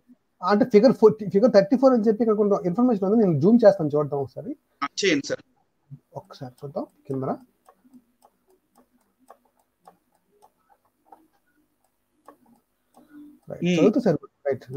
ఆ 3.5 ఇంచ్ ఫాసిలైజ్డ్, ఇది కూడా ఫాసిలైజ్డ్ అయిపోయింది. ఫాసిలైజ్డ్ రివెట్ హెడ్, రివెట్ యొక్క తల, అంటే అది మేకు లాగా ఉంటుందని చెప్పాను కదా. Rivet head found in 1991. Okay sir, 1991 contains 8.62% aluminium. But aluminium కూడా ఉంది, right? Okay, 8.62% aluminium, 1.92% titanium, 10.38% iron, 0 అనకూడదు, 0.21% మ్యాంగనీస్ అండ్ 1.88% కార్బన్. కార్బన్ అనేది తర్వాత ఫామ్ అయి ఉంటది. ఇది as per Genesis 4:22. So Genesis 4:22 లో అందులోనే ఆ టైంలోనే మనకి ఇనుముతో పని చేయడము, లేకపోతే వాడబడుతున్న లోహాలు ఇవన్నీ కూడా కదా. Titanium is the strongest metal కదా sir. Yeah, titanium strongest metal. Yeah. So కాబట్టి ఇన్ని వేల సంవత్సరాలు అయినప్పటికీ కూడా ఆ వుడెన్ నావ దగ్గర రివెట్స్ యూజ్ చేసినట్టు మనకి రివెట్స్ కనపడతాయి. ఫుల్ పిక్చర్ చూపించండి సార్. ఆ రివెట్ ఇప్పుడు చూపించండి sir. Okay, right. This is the rivet. Okay, right sir. Next picture లో కూడా పెట్టాను, ఇంకా వేరే రివెట్స్ కూడా పెట్టాను చూడండి. ఓకే. ఆ రివెట్ సైజ్ చేతిలో పట్టుకున్నప్పుడు చూడండి ఎంత పెద్ద రివెట్స్ యూజ్ చేశారో. అంత పెద్ద నావకి మరి మేకులు లాంటివి యూజ్ చేయాలంటే మరి రివెట్ సైజ్ ఎలా ఉండాలి మీరు ఒకసారి గమనించుకోండి. అసలు ఎలా తయారు చేశాడండి బాబు ఇవి అన్ని. అప్పుడు టెక్నాలజీ చూడండి, నోవాక్ గారి టెక్నాలజీ. ఆ తయారు చేయడానికి టైం పడుతుంది. పెద్ద పెద్ద వస్తువులు తయారు చేయడానికి అంటే చాలా పనితనం ఉండాలి దానికి కదా. దానికి తయారు చేయడానికి ఇంకో లోహం ఉండాలి సార్. అంతే కదా సార్. దేవుడు ఆశ్చర్యకరుడు అనేది అందుకే సార్. ఆశ్చర్యకరుడు. Yes yes. ఆయన చేయించగలడు పనులన్నీ, చేయించగలడు ఇలాంటి పనులన్నీ. రైట్. ఓకే. అది మళ్ళీ 2021 సంవత్సరంలో మనం చూడటానికి వాటిని మన కోసం ఎన్ని ప్రూఫ్స్ అన్ని మన కోసం ఈ ప్రూఫ్స్ ఉంచాడంటే మన మీద ఎంత ప్రణాళిక ఉందో చూడండి దేవుడికి. Yes sir. Yes. Next slide కి వెళ్దాం సార్. Okay, next. ఇది మ్యాథమెటికల్ ఎవిడెన్స్. ఇప్పటికి చాలా ఎవిడెన్సెస్ చూసాం మనం. Right sir. ఇప్పుడు మ్యాథమెటికల్ ఎవిడెన్సెస్ కి వెళ్దాం. మీరు టైటిల్ కూడా అదే పెట్టినట్టున్నారు కదా sir. Yes yes yes yes, correct. So ఇక్కడ ఒక మనిషి కనపడుతున్నాడు. మనం క్లియర్ గా మనం తీక్షణంగా చూసినట్టయితే ఈ ఛాతి, మనిషి యొక్క ఛాతి దగ్గర నుండి మొత్తం చెయ్యి ఇదంతా చూస్తే ఇది యార్డ్ అంటారు సార్. గజము. యార్డ్. ఓకే. యార్డ్, గజము. Right sir. దాని తర్వాత ఈ ఛాతీ కూడా కలిపేసి, రెండు ఛాతీలు కలిపి మొత్తం మళ్ళీ ఇటువైపు చెయ్యి లెంగ్త్ మొత్తం చూస్తే అది ఇంగ్లీష్ ఎల్ అంటారు. Right sir. ఓకే. మళ్ళీ ఇటువైపు లెఫ్ట్ సైడ్ చూడండి, క్యూబిట్ కనపడుతుంది. క్యూబిట్ అంటే ఇక్కడ నుంచి ఇంతవరకు మూర. Right sir. ఇక్కడ నుంచి ఇంతవరకు ఇది, ఇక్కడ నుంచి ఇంతవరకు ఇది, ఇక్కడ నుంచి ఇంతవరకు ఇది. రైట్. ఓకే. Right sir. అట్లాగే హస్తాలు, మళ్ళీ బెత్తాలు ఎన్ని రకాలు, ఆ తర్వాత ఫీట్ ఎన్ని రకాలు, అవన్నీ మీకు కింద కనపడతాయి చూడండి. 6 feet 1 2 3 4 5 6 ఇవన్నీ 6 feet అన్నమాట. 6 feet. So this is how ఈ పాత కాలంలో వాళ్ళు ఇలా కొలిసేవారు. కొలతలు అలా ఉండే సార్. కానీ 2 దిన వృత్తాంతములో నెక్స్ట్ స్లైడ్ లో 2 దిన వృత్తాంతము 3వ వచనంలో మనం చూస్తే ఒకసారి ప్రేక్షకులు గమనించాలి. మోస్ట్ ఇంపార్టెంట్ రెఫరెన్స్ అంటే ఇది సొలొమోన్ గారు వాడారు ఈ రెఫరెన్స్ ని. 2వ దినవృత్తాంతాల గ్రంథము 3వ అధ్యాయము 3వ వచనం. ఈ 3వ వచనంలో ఉన్న సందర్భం బాగా ఆలోచిస్తే అక్కడ కొలల్లో డిఫరెన్స్లు ఉన్నాయి. కాలాల్లో వాడబడిన కొలలు ఎటువంటివి అనే మాట మనకు కనబడుతుంది. దయచేసి చదువుతున్నప్పుడు జాగ్రత్తగా అబ్జర్వ్ చేయాలని నేను ఆశపడుతున్నాను. ఓకే, చదవండి. అంటే దీని వల్ల ఏమర్థం అవుతుందంటే ప్రతి కాలంలో కొలతలు మారుతూ వచ్చాయి. Yes, exactly. వెంకట జాగంటి గారు లేకపోతే ఎవరెవరైతే నోవాహ్ అవార్డు కోసం మాట్లాడుతున్నారో, బాబు కరుణాకర్ సుగుణ మీకు కూడా చెప్తున్నాం. ఎవరెవరైతే ఈ వీడియో చూస్తున్నారో అందరికీ మరొకసారి అందరికీ చెప్తుంది ఏంటంటే, పూర్వపు కొలలు అనే పదం బైబిల్లో ఉంది. 2వ దినవృత్తాంతాలు 3వ అధ్యాయం 3వ వచనం ఒకసారి అందరూ అబ్జర్వ్ చేయండి. పూర్వపు కొలలు అనే పదం సొలొమోన్ వాడాడంటే, సొలొమోన్ ముందు కాలంలోనే కొలలు వేరేగా ఉండేవి, సొలొమోన్ కాలంలో కొలలు వేరేగా ఉండేవి. పూర్వపు కొలలు అంటే పూర్వపు కొలల ప్రకారంగా వాడాడు సొలొమోన్ అని మనకు అర్థమవుతుంది. పూర్వపు కొలలు అంటే అక్కడ హీబ్రూ కొలలు ప్రకారం కాదు అని దాని అర్థం. Right sir. దేవుని మందిరమునకు సొలొమోను పునాదులు ఏర్పరిచెను. ఎందుకంటే దావీదు కూడా దేవుని మందిరమును అక్కడ మౌంట్ మీద కట్టలేకపోయాడు సార్. ఓకే. ఓకే. మరి నాతాను చెప్పినట్టుగా నీకు కుమారుడు పుడతాడు, ఆయన కట్టిస్తాడు, నీ కుమారుడు కట్టించేది అది ప్రామిస్ ఉంది అని నాతాను చెప్పినప్పుడు, తర్వాత మళ్ళీ సొలొమోను రాజు అయినప్పుడు ఆయన దేవుని మందిరమునకు సొలొమోను పునాదులు ఏర్పరిచెను. పూర్వపు కొలల ప్రకారము పొడవు 60 మూరలు, వెడల్పు 20 మూరలు. దాని లెంగ్త్ అండ్ బ్రెడ్త్ చెప్పడం జరిగింది, మందిరం యొక్క లెంగ్త్ అండ్ బ్రెడ్త్. కానీ ఇక్కడ ట్విస్ట్ ఏంటంటే సార్, ఇక్కడ ట్విస్ట్ ఏంటంటే మరి బైబిల్ గ్రంథంలో మొదటి 5 పుస్తకాలు ఆది కాండము, నిర్గమకాండము, లేవి కాండము, సంఖ్యాకాండము, ద్వితీయోపదేశ కాండము, ఇవన్నీ రాసింది మోషే గారు కదా. మోషే గారు, రైట్. మరి నోవా గారి కథ మనకి ఈ వృత్తాంతము మనకి ఆది కాండంలో దొరుకుతుంది కదా. అవును, ఆది కాండం రాసింది మోషే గారే. మోషే గారే, ఎస్. సో మోషే గారు నోవా గారు కాదు కదా. కాదు. సో మోషే గారికి ఏమొచ్చో మనం అపోస్తుల కార్యంలో చదువుదాం ఒకసారి. Okay, right. అపోస్తుల కార్యం 7వ అధ్యాయం 22వ వచనంలో మోషే ఐగుప్తీయులో సకల విద్యలను అభ్యసించి మాటలయందును కార్యములయందును ప్రవీణుడై ఉండెను. అంటే Moses was a scholar and he studied everything as per the Egyptian school of thoughts or Egyptian studies. Right sir. So ఇప్పుడు మళ్ళీ మనం ఇంకొక బైబిల్ వచనంలోకి వెళ్దాం. కొంచెం జాగ్రత్తగా నోట్ చేసుకుంటూ వెళ్ళాలి చూసేవాళ్ళు. నెక్స్ట్ సార్, ఇప్పుడు నీవు ఆదికాండం 6వ అధ్యాయం 15వ వచనం. ఓకే, 15వ వచనం. నీవు దాని అంటే దేన్ని ఓడని అంటే నావని నీవు దాని చేయవలసిన విధం ఇది. ఆ ఓడ 300 మూరల పొడుగును 50 మూరల వెడల్పును 30 మూరల ఎత్తును గలదై ఉండవలెను. Okay. And this is the fashion which thou shalt make it of. The length of the ark should be 300 cubits, the breadth of it 50 cubits, and the height of it 30 cubits. So ఈ qubits ఏ qubits తీసుకోవాలి మనం? ఖచ్చితంగా మోషే గారు రాశారు కనుక, ఖచ్చితంగా పూర్వపు కొలలు అని సొలొమోన్ అన్నారు కనుక, ఇది ఖచ్చితంగా హీబ్రూ కొలతలు కాదు, పాత ముందే కొన్ని కొలతలు ఉన్నాయి అని మనం గమనించాలి. సార్, సో ఈ శాస్త్రవేత్తల బైబిల్ ప్రకారము ఇది ఒక శాంపుల్ నావ సార్.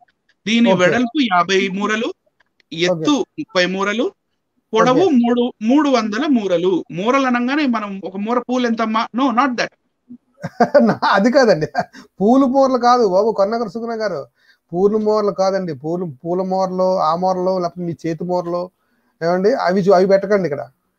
వెంకట సెకండ్ గారు మీకు కూడా చెప్తున్నాం, మోరల్ అంటే ఆ మోరల్ అనుకోవద్దు, ఇది వేరే సంగతి. Okay, right. Next slide sir.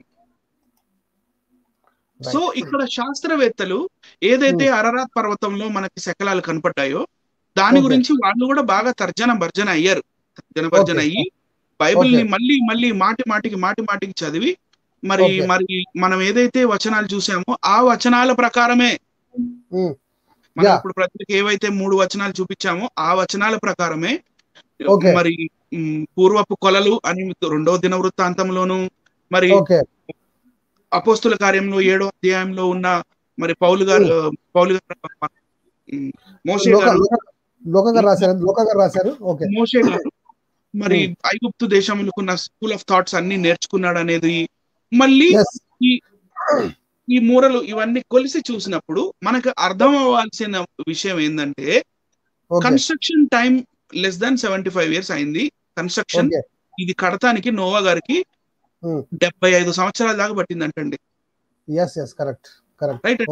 Size of Noah's ark is 515 into 85.8 into 51.5 feet. అంటే ఓల్డ్ ఈజిప్షియన్ పురాతన ఆదిమ ఐగుప్తు ఇంచెస్ ఎంత? 20.5 ఇంచ్ అంటే ఒక్క మూర సార్. ఓ ఎస్, అంటే పూర్వపు కొలలు అంటే చూపిస్తున్నాం, అందరు దయచేసి గమనించాలి. పూర్వపు కొలలు అంటే ఇది పాయింట్, రైట్. పూర్వపు కొలలు అంటే old Egyptian or Babylonian cubit మనం తీసుకుంటే 20.5 ఇంచ్, ఒక్క మూరకి 20.5 ఇంచెస్. దాని ప్రకారంగా మనం క్యాల్కులేట్ చేసి ఇంటూ చేసి చూస్తే 515 ఫీట్లు వస్తుంది. 515 ఫీట్లే బైబిల్లో చెప్పబడిన 300 క్యూబిట్స్ అంటే 300 మూరలు దాని లెంగ్త్, 50 మూరలు దాని విడ్త్, మళ్ళీ 51 ఫీట్ హైట్ అంటే 30 మూరలు దాని ఎత్తు. కుదిరిందా సార్? ఇప్పుడు ఎగ్జాక్ట్ కుదిరిందండి, ఎగ్జాక్ట్ గా. ఇక్కడ రిఫరెన్స్ కూడా ఇచ్చారు, ఆదికాండం 6:5, ఆదికాండము 7:20. Okay right sir. ఇప్పుడు నెక్స్ట్ స్లైడ్ లోకి మనం వెళ్ళి చూసినట్టయితే ఇక్కడ నేను బిగినింగ్ లో చూపించిన ఫిగర్ ఏదైతే ఉందో ఈ radar scan resistivity scan data, ఈ రెసిస్టివిటీ స్కాన్ చేసినప్పుడు ఈ రెసిస్టివిటీ స్కాన్ కూడా 157 మీటర్సే చూపిస్తుంది. ఎగ్జాక్ట్ గా ఓకే. పొడవు 157 మీటర్సే చూస్తుంది. 157 metres is nothing but 51.5 feet. కింద ఉంది, చూపించండి సార్, కింద చూపించండి సార్. జూమ్ చేస్తాను. Okay one minute.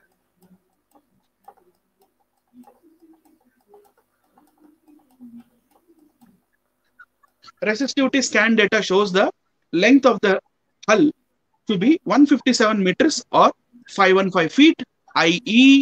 300 cubits as per Genesis 5:6-15. ఆదికాండం 6:15.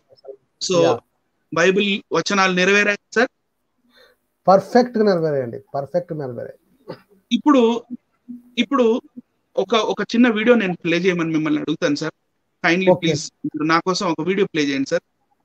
తప్పకుండా ప్లే చేస్తాను. మనం చూపిస్తాను. ఫస్ట్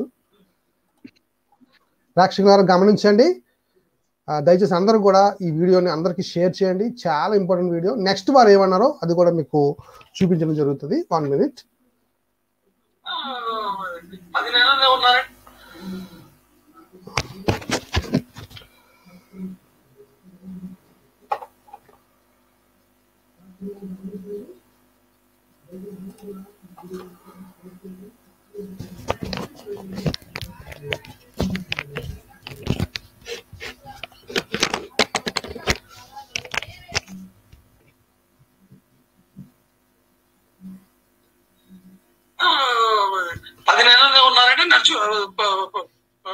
నీళ్ళలో ప్రవహిస్తోంది. ఓకే, నీళ్ళలో అది పడవ వెళ్తా ఉంది అనమాట. దానికి ఎవరు తెడ్డేశారు తెలియదు. దానికి ఏమైనా మెషిన్స్ ఏమైనా పెట్టారా తెలియదు. లేదా ప్రవాహం ఏదైనా ఉందా, కొట్టుకుపోతా ఉంది అనమాట, ఎటో పోతా ఉంది. అవునా? అయితే ఇప్పుడు ఏంటి ప్రశ్న ఏంటి మీది? ఇది అసలు ఈ డైమెన్షన్స్ తోటి పడవ అనేది సాధ్యమా అసాధ్యమా? నంబర్ 1. నంబర్ 2 ఏమిటంటే 15 feet 15 మోర్లు ఫీట్ అనకూడదు, సారీ 15 మోర్లు ఎత్తుతోటి కొడితే ఇంత ప్రపంచం అంతా మునిగిపోయే ఆస్కారం ఉందా? ఇది హేతుబద్ధమేనా?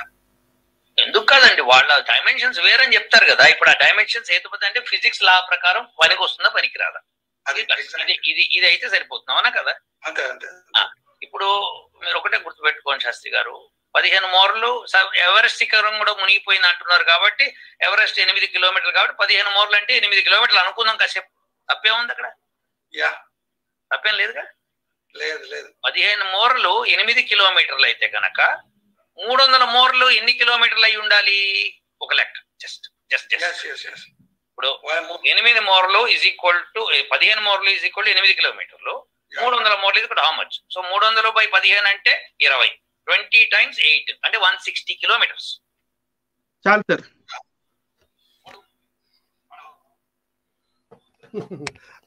పెద్ద వీడియో మీరు చూడండి, వెంకట చాగంటి గారు వీడియో అది. చెప్పండి బ్రదర్. సార్ ఇక్కడ వీళ్ళు మంచి కామెడీ చేశారు సార్. ఓకే, మంచి కామెడీ ఏం చేశారంటే వీళ్ళు ఎక్కడా లేని రిఫరెన్స్ లోని మౌంట్ ఎవరెస్ట్ ని తీసుకొచ్చారు. ఓకే, మౌంట్ ఎవరెస్ట్ 8 కిలోమీటర్ల ఎత్తు ఉంది కదా. సో వీళ్ళ దృష్టిలో 15 మోర్లు అంటే 8 కిలోమీటర్లు అంటే ఇది 300 మోరలు పొడుగ్గా ఉంది నోవా గారి పడవ. కాబట్టి నోవా గారి పడవ 160 కిలోమీటర్ల పొడుగుంది. ఓకే, అంత పొడుగుంటే మరి నావా ఎలా నిలబడింది ఏంటి అనేది వీళ్ళ డౌట్ అండి. ఓకే, సో నవ్వాలా లేకపోతే ఏం చేయాలి నాకు అర్థం కాలేదు. అంటే అసలు వీళ్ళు ఏంటంటే మాకు అన్ని తెలుసు, మాకంతా వచ్చు, ఓకే మాకు అన్ని తెలుసు, మాకంతా వచ్చు. నిజంగా చూస్తే బైబిల్లో బి కూడా రాదు వీళ్ళకి. ఏ రాదు బియ్యం వస్తుందండి, ఏ రాదు బియ్యం వస్తుంది.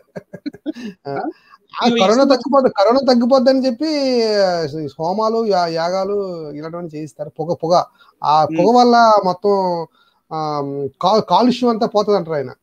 వెంకట చైతన్య గారు ఏమంటారంటే పొగ వేసి కాలుష్యం అంతా తీసేస్తానంటారు. ఆ పొగ వల్ల దోమలు పోతాయి తప్ప కాలుష్యం అయితే పోదు.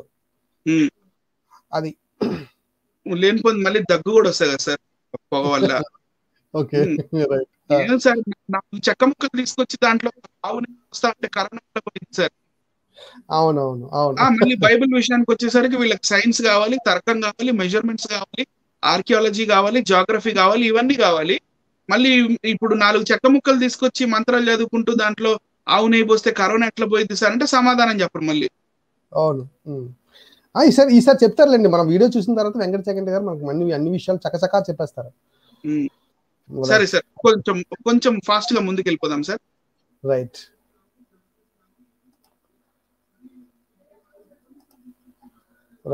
Next miscellaneous evidences. ఓకే. అంటే చిన్న పక్కన చుట్టుపక్కల ప్రాంతాల్లో దొరికింది సార్. రైట్. ఇది పక్కన మీకు కూడా ఒకటి రంధ్రం కనపడుతుంది చూసారా? అవునండి అవును. యా. ఇదేమై ఉంటది అంటారు? ఇది ఆ కాలంలో నోవా గారి కాలంలో రోలు అంటే తిప్పుకున్నది. అది మన రోట్లో రుబ్బుకుంటారు కదా సార్. రుబ్బుకుంటారు. Okay okay okay. అది ఆ కాలంలో రోలు సార్. అది తిరగలి అనొచ్చు మేబీ. Okay okay right. అది బలినిచ్చే బలిపీఠం అంటది. బలిపీఠం. ఎస్. అంటే నోవా గారు పవిత్ర పశువుల్లో నుంచి ఆ పవిత్ర పక్షుల్లో నుంచి ఇక్కడ ఇచ్చినట్టుగా ఉంది కదా సార్. మీరు నేను సొంతగా చెప్పేదే ఉంది. ఈ అక్కడ కింద రాసి ఉంది సార్, సైంటిస్టే చెప్పారు. Okay okay.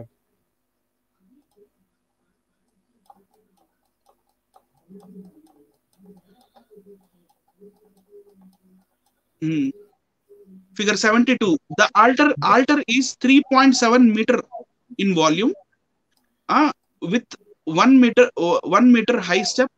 అది నాట్ విజిబుల్ అంటే వెనకాల వైపు ఉంది, కనపడదు. Which shows that Noah was much taller than modern man. Normal ఈ రోజు కన్నా నోవా గారు ఇంకొంచెం ఎత్తుగా ఉండేవాళ్ళు. ఏన్షియంట్ మిల్ స్టోన్ రోలు. Ancient found nearby. Millstone. Right sir. ఇప్పుడు కొండల మధ్యలో ఇది దొరకకూడదు కదా సార్, జనరల్ గా దొరకకూడదు. రుబ్బురోలు లేకపోతే ఆ తిరగలి ఇలాంటివి ఇవి దొరకకూడదు కదా. అవును అవును అవును. Right sir. నెక్స్ట్ దాంట్లోకి వెళ్తే ఇట్లాంటివి యాంకర్స్. ఇవి యాంకర్స్ అంటారు సార్. ఇవి పైన ఇవి రాళ్లతో చేయబడినవే, అయినప్పటికీ వీటి పైన హోల్స్ ఉంటాయి. ఎందుకు హోల్స్ ఉన్నాయి అని శాస్త్రవేత్తలు చాలా పరిశోధనలు చేశారు. చేస్తూ ఉన్నప్పుడు పరిశోధనలు వీళ్ళకి ఇలాంటివి చాలా దొరికినాయి ఆ ప్లేస్ లో. 1-2 కాదు సార్, చాలా దొరికినాయి. నెక్స్ట్ ఫోటో చూద్దాం. ఏంటబ్బా అని ఇవి చూసినప్పుడు, ఇప్పుడు మనం యాంకర్ వేస్తాం కదా సార్, కుక్కెం వేస్తారు కదా పడవకి. రైట్. సేలర్స్ కి మన నేవీ వాళ్ళకి తెలిస్తే, నేవీలో జాబ్ చేసిన వాళ్ళకి కుక్కెం వేస్తారు పడవకి. అప్పట్లో వీళ్ళకి కుక్కాలు వేసే టెక్నాలజీ లేదు కాబట్టి ఈ రాళ్లకే పెద్ద పెద్ద రంధ్రాలు చేసి ఈ రాళ్లకి తాళ్లు కట్టి నావకి కట్టారనమాట. నావ ఎక్కడన్నా ఇరుక్కుపోతే ఆ నావ అక్కడే ఉండిపోయింది, మనకి ల్యాండ్ దొరుకుతుంది, మనకు భూమి దొరుకుతుంది అని అది ఆ టెక్నాలజీ యూజ్ చేశారని సైంటిస్ట్ చెప్తున్నారు sir. Okay okay right sir. ఇప్పుడు మనల్ని చూపించండి సార్, 1 minute అంతే, తొందరగా ముగిచ్చేస్తాను.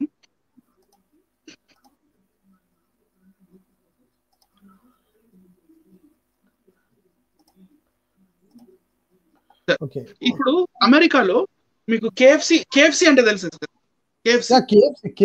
కేఎఫ్సి మనం చికెన్ తింటాం కదా, KFC chicken. Kentucky fried chicken. Okay. Kentucky అనేది ఒక ఊరు. ఆ కెంటుకీ అనే ఊరిలో ఒక అతను, ఒక ముసలాయన 60 ఏళ్ల వయసులో ఆయన చికెన్ ని ఆయన స్టైల్లో ఫ్రై చేసి ఆ టైంలో ఆయన ఫేమస్ అయ్యాడు ఆయన. సో కెంటుకీ అనేది ఒక చాలా ఫేమస్ సిటీ యుఎస్ఏలో, అమెరికాలో. సో వెంకట చాగంటి గారు కూడా అమెరికాలో ఉంటారు కాబట్టి ఎప్పుడన్నా మీరు ఫ్రీ టైం దొరికినప్పుడు హాలిడే వెళ్ళండి, మీరు కెంటుకీ వెళ్ళండి వెంకట చాగంటి గారు. ప్లీజ్ కెంటుకీ వెళ్ళండి. ఎందుకు కెంటుకీ వెళ్ళండి అని అంటున్నాను, మనం పీపీటీలోకి వెళ్దాం సార్. రైట్. ఓకే.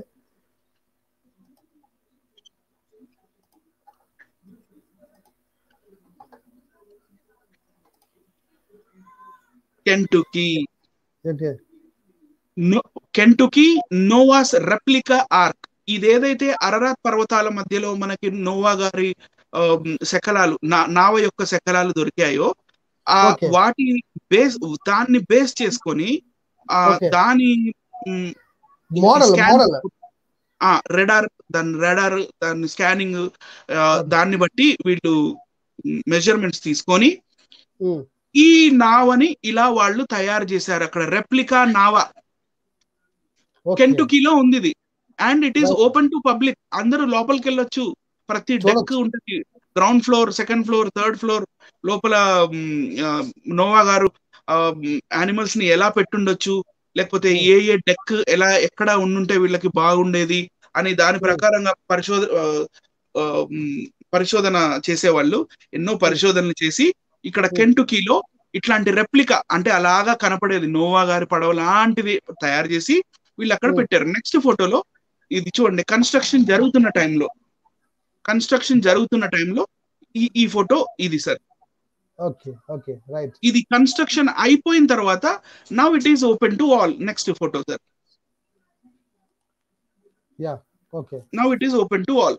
అందరికి ఎవరైనా వెళ్ళొచ్చు లోపలికి. టికెట్ కొనుక్కొని లోపలికి వెళ్ళి ఈ నోవా గారి పడవ ఎలా ఉంది ఏంటి లోపలికి వెళ్ళి చూడండి. మరి నిజంగా అన్ని జంతువులు పట్టాయా, అది పాసిబులా కాదా, అది మీరు స్పెషల్ గా మీరు మా కోసం క్యాల్కులేట్ చేసి వక్రీకరణలతో చూపించే అవసరం లేదు సార్. మీరు కెంటుకీ వెళ్ళండి. మీరు అక్కడే ఉన్నారు కదా, మీకు దగ్గరే పడుతుంది. వెళ్ళి అక్కడ చూసి మీరు ఎంజాయ్ చేసి మీరు కూడా అక్కడ కొన్ని సెల్ఫీస్ దిగి మీరు పెట్టండి, చూస్తాం. Next sir. ఇదేంటి సార్? చేప ఏమో ఎవరిని ఒక పడవని నడిపిస్తుందండి చేప. ఇది మత్స్య పురాణంలో ఉండే కథ సార్. మత్స్య పురాణంలో ఉండే కథ. Okay right. మత్స్య పురాణంలో వైవస్వత మనువు అని ఉంటాడు సార్. ఓకే మనువు. ఓకే. ఈ వైవస్వత మనువు ఒక చేప దొరికింది. ఆ చేప ఇంటికి తెచ్చుకుంటాడు. ఇక పూటకి అది డబుల్ సైజ్ అయిపోతుంటది. సాయంత్రానికల్లా ఇంత పెద్దగా అయిపోయింది. వామ్మ నా వల్ల కావట్లేదురా అని చెప్పి నదిలో వదిలేస్తాడు. ఇక నదిలో నుంచి నీళ్లు పొంగుతాయి. ఇక వర్షం పడిద్ది భయంకరంగా. అప్పుడు ఆ చేప ఒక నావని తీసుకొచ్చింది. ఆ నావలో ఆల్రెడీ సప్త ఋషులు కూర్చొని ఉంటారు. ఇక్కడ ట్విస్ట్ ఏంటంటే నోవా గారి పడవలో 8 మందే, ఈ వైవస్వత మనువు పడవలో 8 మందే. ఇక్కడ కూడా 8 మంది. అంటే ఇది జస్ట్ బాగుంటదని, ఫ్లోలో బాగుంటదని కాపీ కొట్టుంటారు మన వాళ్ళు.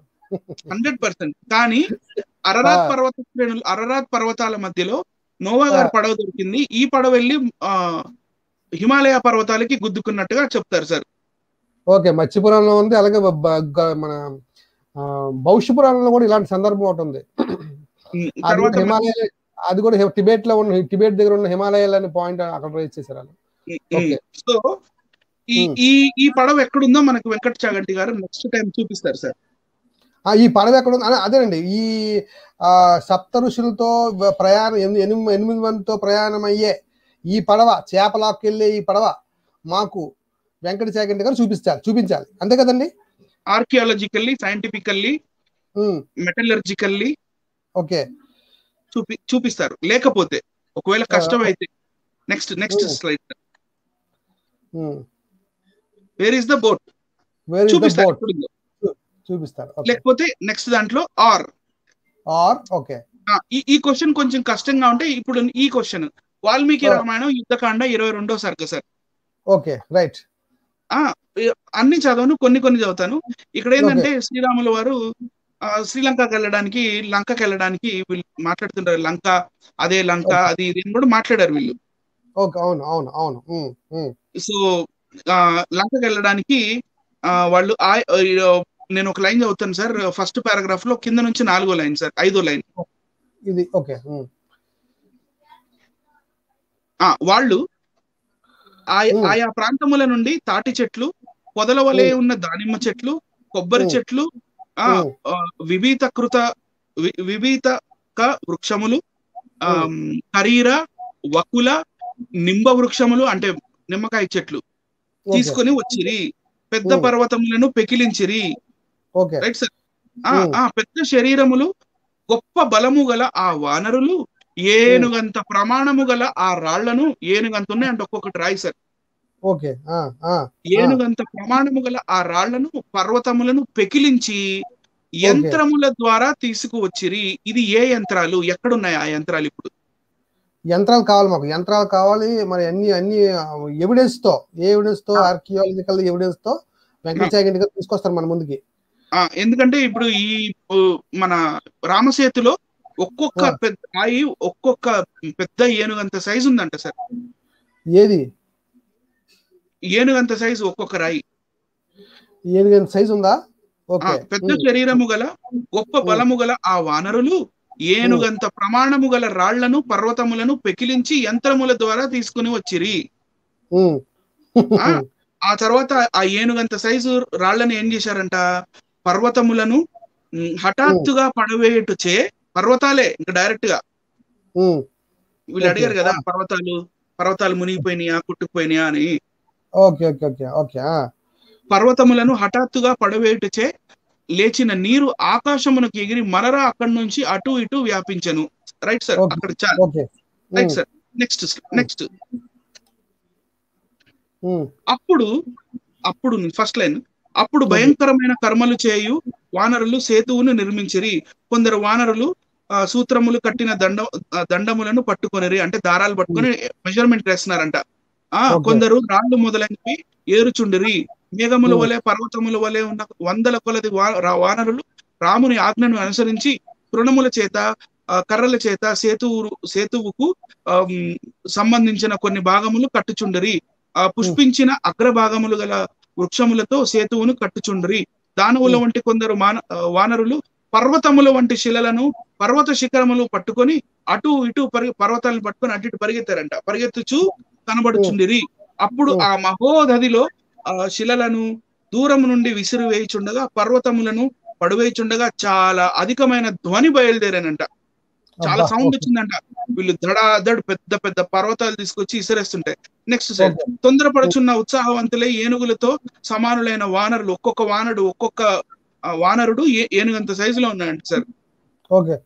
తొందరపడుచున్న ఉత్సాహవంతులైన ఏనుగులతో సమాన వానరులు మొదటి దినమందు 14 యోజనములు సేతువును నిర్మించిరి. అదే విధముగా రెండవ దినమును 20 యోజనాలు. ఇదంతా ఇక రెండో రోజు ఎంత, మూడో రోజు ఎంత, లాస్ట్ ఎంత, 5వ రోజున సముద్రపు అవతలి ఒడ్డును చేరునట్లు 23 యోజనములు సేతువును కట్టిరి. విశ్వకర్మ కుమారుడు బలవంతుడు శ్రీమంతుడు అయిన ఆ నలుడు తన తండ్రి ఎట్లు కట్టి ఉండేవాడు అట్లే సముద్రం మీద సేతువు బంధించను. విశ్వకర్మ కొడుకు అంట సార్ నలుడు. సో ఈ నలుడు అనే ఆయన 5 రోజుల్లో బ్రిడ్జిని కట్టించాడు. సరే, ఆ బ్రిడ్జ్ పరిమాణం ఉంటుంది చూద్దాం. మొసళ్లకు నివాస స్థలమైన ఆ సముద్రం మీద నలుడు నిర్మించిన అందమైన శోభాయుక్తమైన ఆ సేతువు ఆకాశమునందలి నక్షత్రము వలె కనబడుచుండెను. అప్పుడు దేవతలు, గంధర్వులు, సిద్ధులు, మహర్షులు ఆ అద్భుతమైన సేతువును చూడవలెనను కోరికతో వచ్చి ఆకాశమునందు నిలిచిరి. నలుడు నిర్మించిన ఆ సేతువు 10 యోజనముల వెడల్పు, 100 యోజనముల పొడవు ఉండెను. Right sir. నెక్స్ట్ సార్, మనల్ని చూపించారు. ఇది మళ్ళీ చెప్తాను సార్, మనల్ని చూపించండి.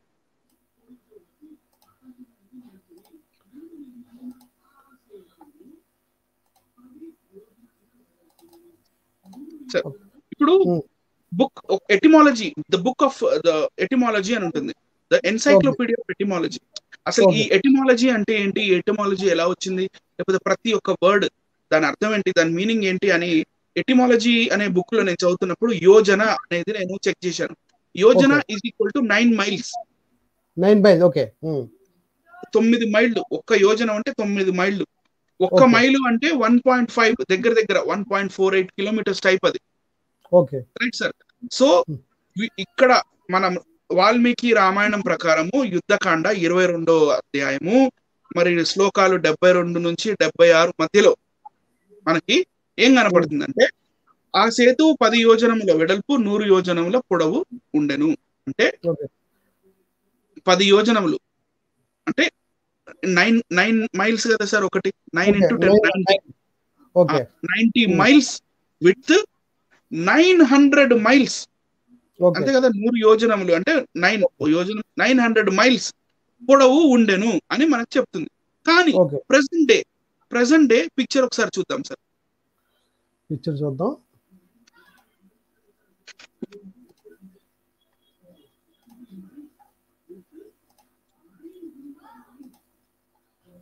ఎస్, ఇప్పుడు మీకు ఇక్కడ లెంగ్త్ డిస్టెన్స్ ఎంత కనపడుతుంది సార్? 30 కిలోమీటర్స్. 30 కిలోమీటర్స్ ఎక్కడ, 900 మైల్స్ ఎక్కడ సార్?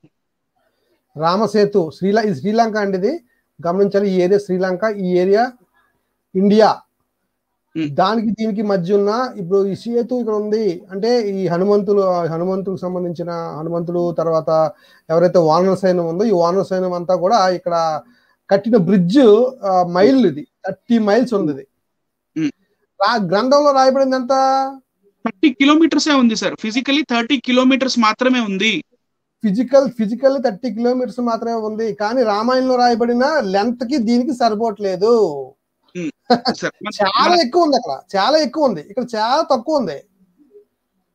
అంతే కదా బ్రదర్? సార్ మనల్ని చూపించండి సార్.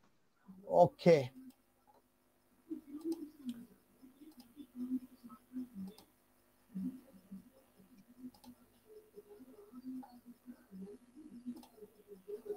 సో మునగాల శాస్త్రి గారికి అండ్ వెంకట్ చాగంటి గారికి చాలా మర్యాద పూర్వకంగా మేము ప్రశ్నించడం జరిగింది. మీకు డౌట్స్ వచ్చాయి బైబిల్ నుంచి, నోవా గారు నావ గురించి మీ డౌట్స్ అన్ని క్లియర్ చేసాం మేము. ఆర్కియాలజికలీ, జియోగ్రఫికలీ, మ్యాథమెటికలీ, మెటలర్జికలీ, మళ్ళీ miscellaneous evidences and 3D scanning, scientifically ఇవన్నీ మేము చూపించాం. మా డౌట్లు 2, అందులో చూస్ యువర్ బెస్ట్ వన్. ఏదో ఒకటి మత్స్య పురాణం దన్నా ఆ పడవ చూపించండి, లేకపోతే రామాయణం ప్రకారం చూపించినట్టుగా రామాయణం వాల్మీకి రామాయణం ప్రకారంగా ఇది 9 యోజనాల వెడల్పు, 900 యోజనాలు లెంగ్త్ ఉంది. 1 యోజనం is equal to 9 miles. So it should be 900 miles. అంటే 1 mile is equal to 1.5 kilometres. అంటే చూడండి అది ఎంత దూరం ఉండాలో. అది ఎందుకు మరి ఇప్పుడు 30 కిలోమీటర్స్ మాత్రమే ఉంది? మరి ఏంటి దాని లెంగ్త్ ఏంటి, విడ్త్ ఏంటి? మళ్ళీ పర్వతాలు, చెట్లు, తర్వాత ఇంకా చాలా చాలా వేసారు అందులో, చాలా పడేశారు. పెద్ద అసలుకి పర్వతాలని తీసుకొచ్చేసారు, ఏనుగులు సైజ్ వేసారు, యంత్రాలతో వేసారు. అవన్నీ పర్వతాలు ఇవన్నీ మరి మీకు నచ్చిన ఇన్స్టిట్యూట్ నాసా వాళ్ళు మీకు టెస్ట్ చేసి చూపిస్తుంటారు కదా. సో నాసా వాళ్ళు ఏం చెప్పారు మేము తెలుసుకోవాలనుకుంటున్నామండి. Thank you sir. అంతేనండి. నాకు ఇందు మూలంగా ఈరోజు నాకు మంచి వాక్యం ఒకటి గుర్తొస్తుంది. అదేంటంటే పౌలు మొదటి కొరింథీ పత్రికలో ఒక మాట అంటాడు, జ్ఞాని ఏమాయను, శాస్త్రి ఏమాయను, లోకపు తర్కవాది ఏమాయను అని. నిజంగా బైబిల్ జ్ఞానం దగ్గర ఏ జ్ఞానం సరిపోదని ఇందు మూలంగా ప్రపంచానికి నేను తెలియజేస్తున్నాను. నిజంగా కాదు, మీ జ్ఞానం తప్పు, మాది కరెక్టు అని ఎవరైతే ముందుకు వస్తారో ఎవరైనా నిరూపించుకోండి. మరి రామసేతు కోసం మేము అడుగుతున్నాం, అలాగే మత్స్య పురాణంలో ఉన్న ఆ పడవ కోసం అడుగుతున్నాం, వాడ కోసం అడుగుతున్నాం. ఏదో ఒకటి మీరు ప్రూవ్ చేసి ప్రపంచం ముందు తీసుకురండి. మేము ఎలాగైతే నోవాహు వాడ కోసం ప్రపంచం ముందు తీసుకొచ్చామో ఆ విధంగా చూపిస్తే మరి మేము ఒప్పుకుంటాం. లేదా మేము నమ్మే దేవుడు గొప్పవాడని మీరు ఒప్పుకోండి, ఆయన పాదాల దగ్గరకు వచ్చి పడండి. అది మా కోరిక. ఇంతటితో ఈ వీడియోని ముగిస్తున్నాం. ఆ చివరి మాటలు ఏమంటే చెప్పండి బ్రదర్. That's it. బైబిల్ ఎవరు డిఫెండ్ చేసే అవసరం లేదు sir. It is the true book. God, దేవుడికి తెలుసు. కానీ ఒకటి బ్రదర్, మన కోసం ఆయన ఇంత పెద్ద ఎవిడెన్స్ ని, బైబిల్లో ఉన్న ఎవిడెన్స్ ని మన కోసం పబ్లిక్ గా నిరూపించి మన కళ్ళ ముందు పెట్టాడంటే దేవుడు మనల్ని ఎంత ప్రేమించాడు, మన మీద ఎంత ప్రణాళిక ఉంది ఆయనకి, ఈ జనరేషన్ మీద. నా పిల్లలు వస్తారు, నా పిల్లలు పోరాడతారు, నా పిల్లలు అడుగుతారు, క్వశ్చన్స్ అడుగుతారు, నా పిల్లలు ఫైట్ చేస్తారు అని దేవుడు మన కోసం ప్రూఫ్స్ పెట్టాడు. దానికి నిజంగా బైబిల్కి మనం వంగి దండాలు పెట్టాలి. బైబిల్ యొక్క గొప్పతనం ఏంటంటే బైబిల్ ని విమర్శించడానికి, వక్రీకరించడానికి, బైబిల్ ని హేళన చేయడానికి ఎంతో మంది పుట్టారు, మట్లో కలిసిపోయారు, అయిపోయింది. వాళ్ళు ఎవరు అడ్రస్ కూడా లేకుండా వెళ్ళిపోయారు. మన దేవుని వాక్యం బైబిల్ మాత్రం ఇట్స్ స్టూడ్ స్టిల్. ఎప్పటికీ నిలిచి ఉండేది. అట్ ద సేమ్ టైం ఏ మత గ్రంథానికైనా ఇట్లాంటి బుక్ ఉంటుందా? Archaeology of science, archaeology of Bible, Biblical archaeology. The proven archaeology of Bible అలాంటి బుక్స్ నా దగ్గర ఉన్నాయి. యా ఏ మత గ్రంథానికైనా the proven archaeological evidences of Bible, లేకపోతే Biblical archaeology, the archaeology of the Bible అనే బుక్స్ ఉంటాయా? అసలు ఉండవు కదా. కానీ బైబిల్ ఉంది. యా కానీ బైబిల్ ఉంది. Every incident is in Bible is proven archaeologically and historically. Yes yes yes yes అందుకే అండి భయం, ప్రపంచానికి భయపడిపోతున్నారు. అందుకే అమ్మో ప్రూవ్ అయిపోద్ది, బైబిల్ ప్రూవ్ అయిపోద్ది, అందరూ నమ్ముకుంటారు. తెలివైన వారు, జ్ఞానులు, తర్వాత వివేచన కలిగిన వారు ఖచ్చితంగా నమ్ముకుంటారు బైబిల్ అని ఒక భయం పట్టుకొని వీళ్ళు ఇలా తిరగబడుతున్నారు, ఇలాగా వక్రీకరణ మొదలు పెట్టారు. వాళ్ళు మంచిని చూపించిన వాళ్ళు కూడా చూపించనివ్వట్లేదు, అది పాయింట్. కానీ సత్యాన్ని ఎవరు ఆపలేరు, ఖచ్చితంగా అది బయటకు వస్తుంది, కొండ బద్దలవుతుంది ఈ రోజులాగా. ఓకే, ఇంతటితో మా మాటలు ముగిస్తున్నాం. ఎవరైతే ఈ వీడియో చూస్తున్నారో దయచేసి ఈ వీడియోని షేర్ చేయండి అనేకులకి, అలాగే ఈ ఛానల్ని సబ్స్క్రైబ్ చేయండి. ఎందుకంటే బెల్ ఐకాన్ కంపల్సరీగా మీరు క్లిక్ చేయండి. ఎందుకంటే ఇలాంటి సబ్జెక్ట్స్, మంచి సబ్జెక్ట్స్ ఇంకా ఇది ఇంకా 1% ముందు వచ్చింది ఇంతవరకు, ఇంకా ఎన్ని ఉంటాయి, 99% ఉంది. ఇంకా మీ ముందుకు తీసుకురావాల్సిన అంశాలు ఉన్నాయి కనుక మా పరిశోధనలో ఎన్నో అంశాలు బయటకు వస్తే త్వరలోనే. కనుక అందరూ వాచ్ చేయండి, షేర్ చేయండి. Thank you very much. అందరికీ వందనాలు. Thank you sir. వందనాలు సార్. Praise the lord.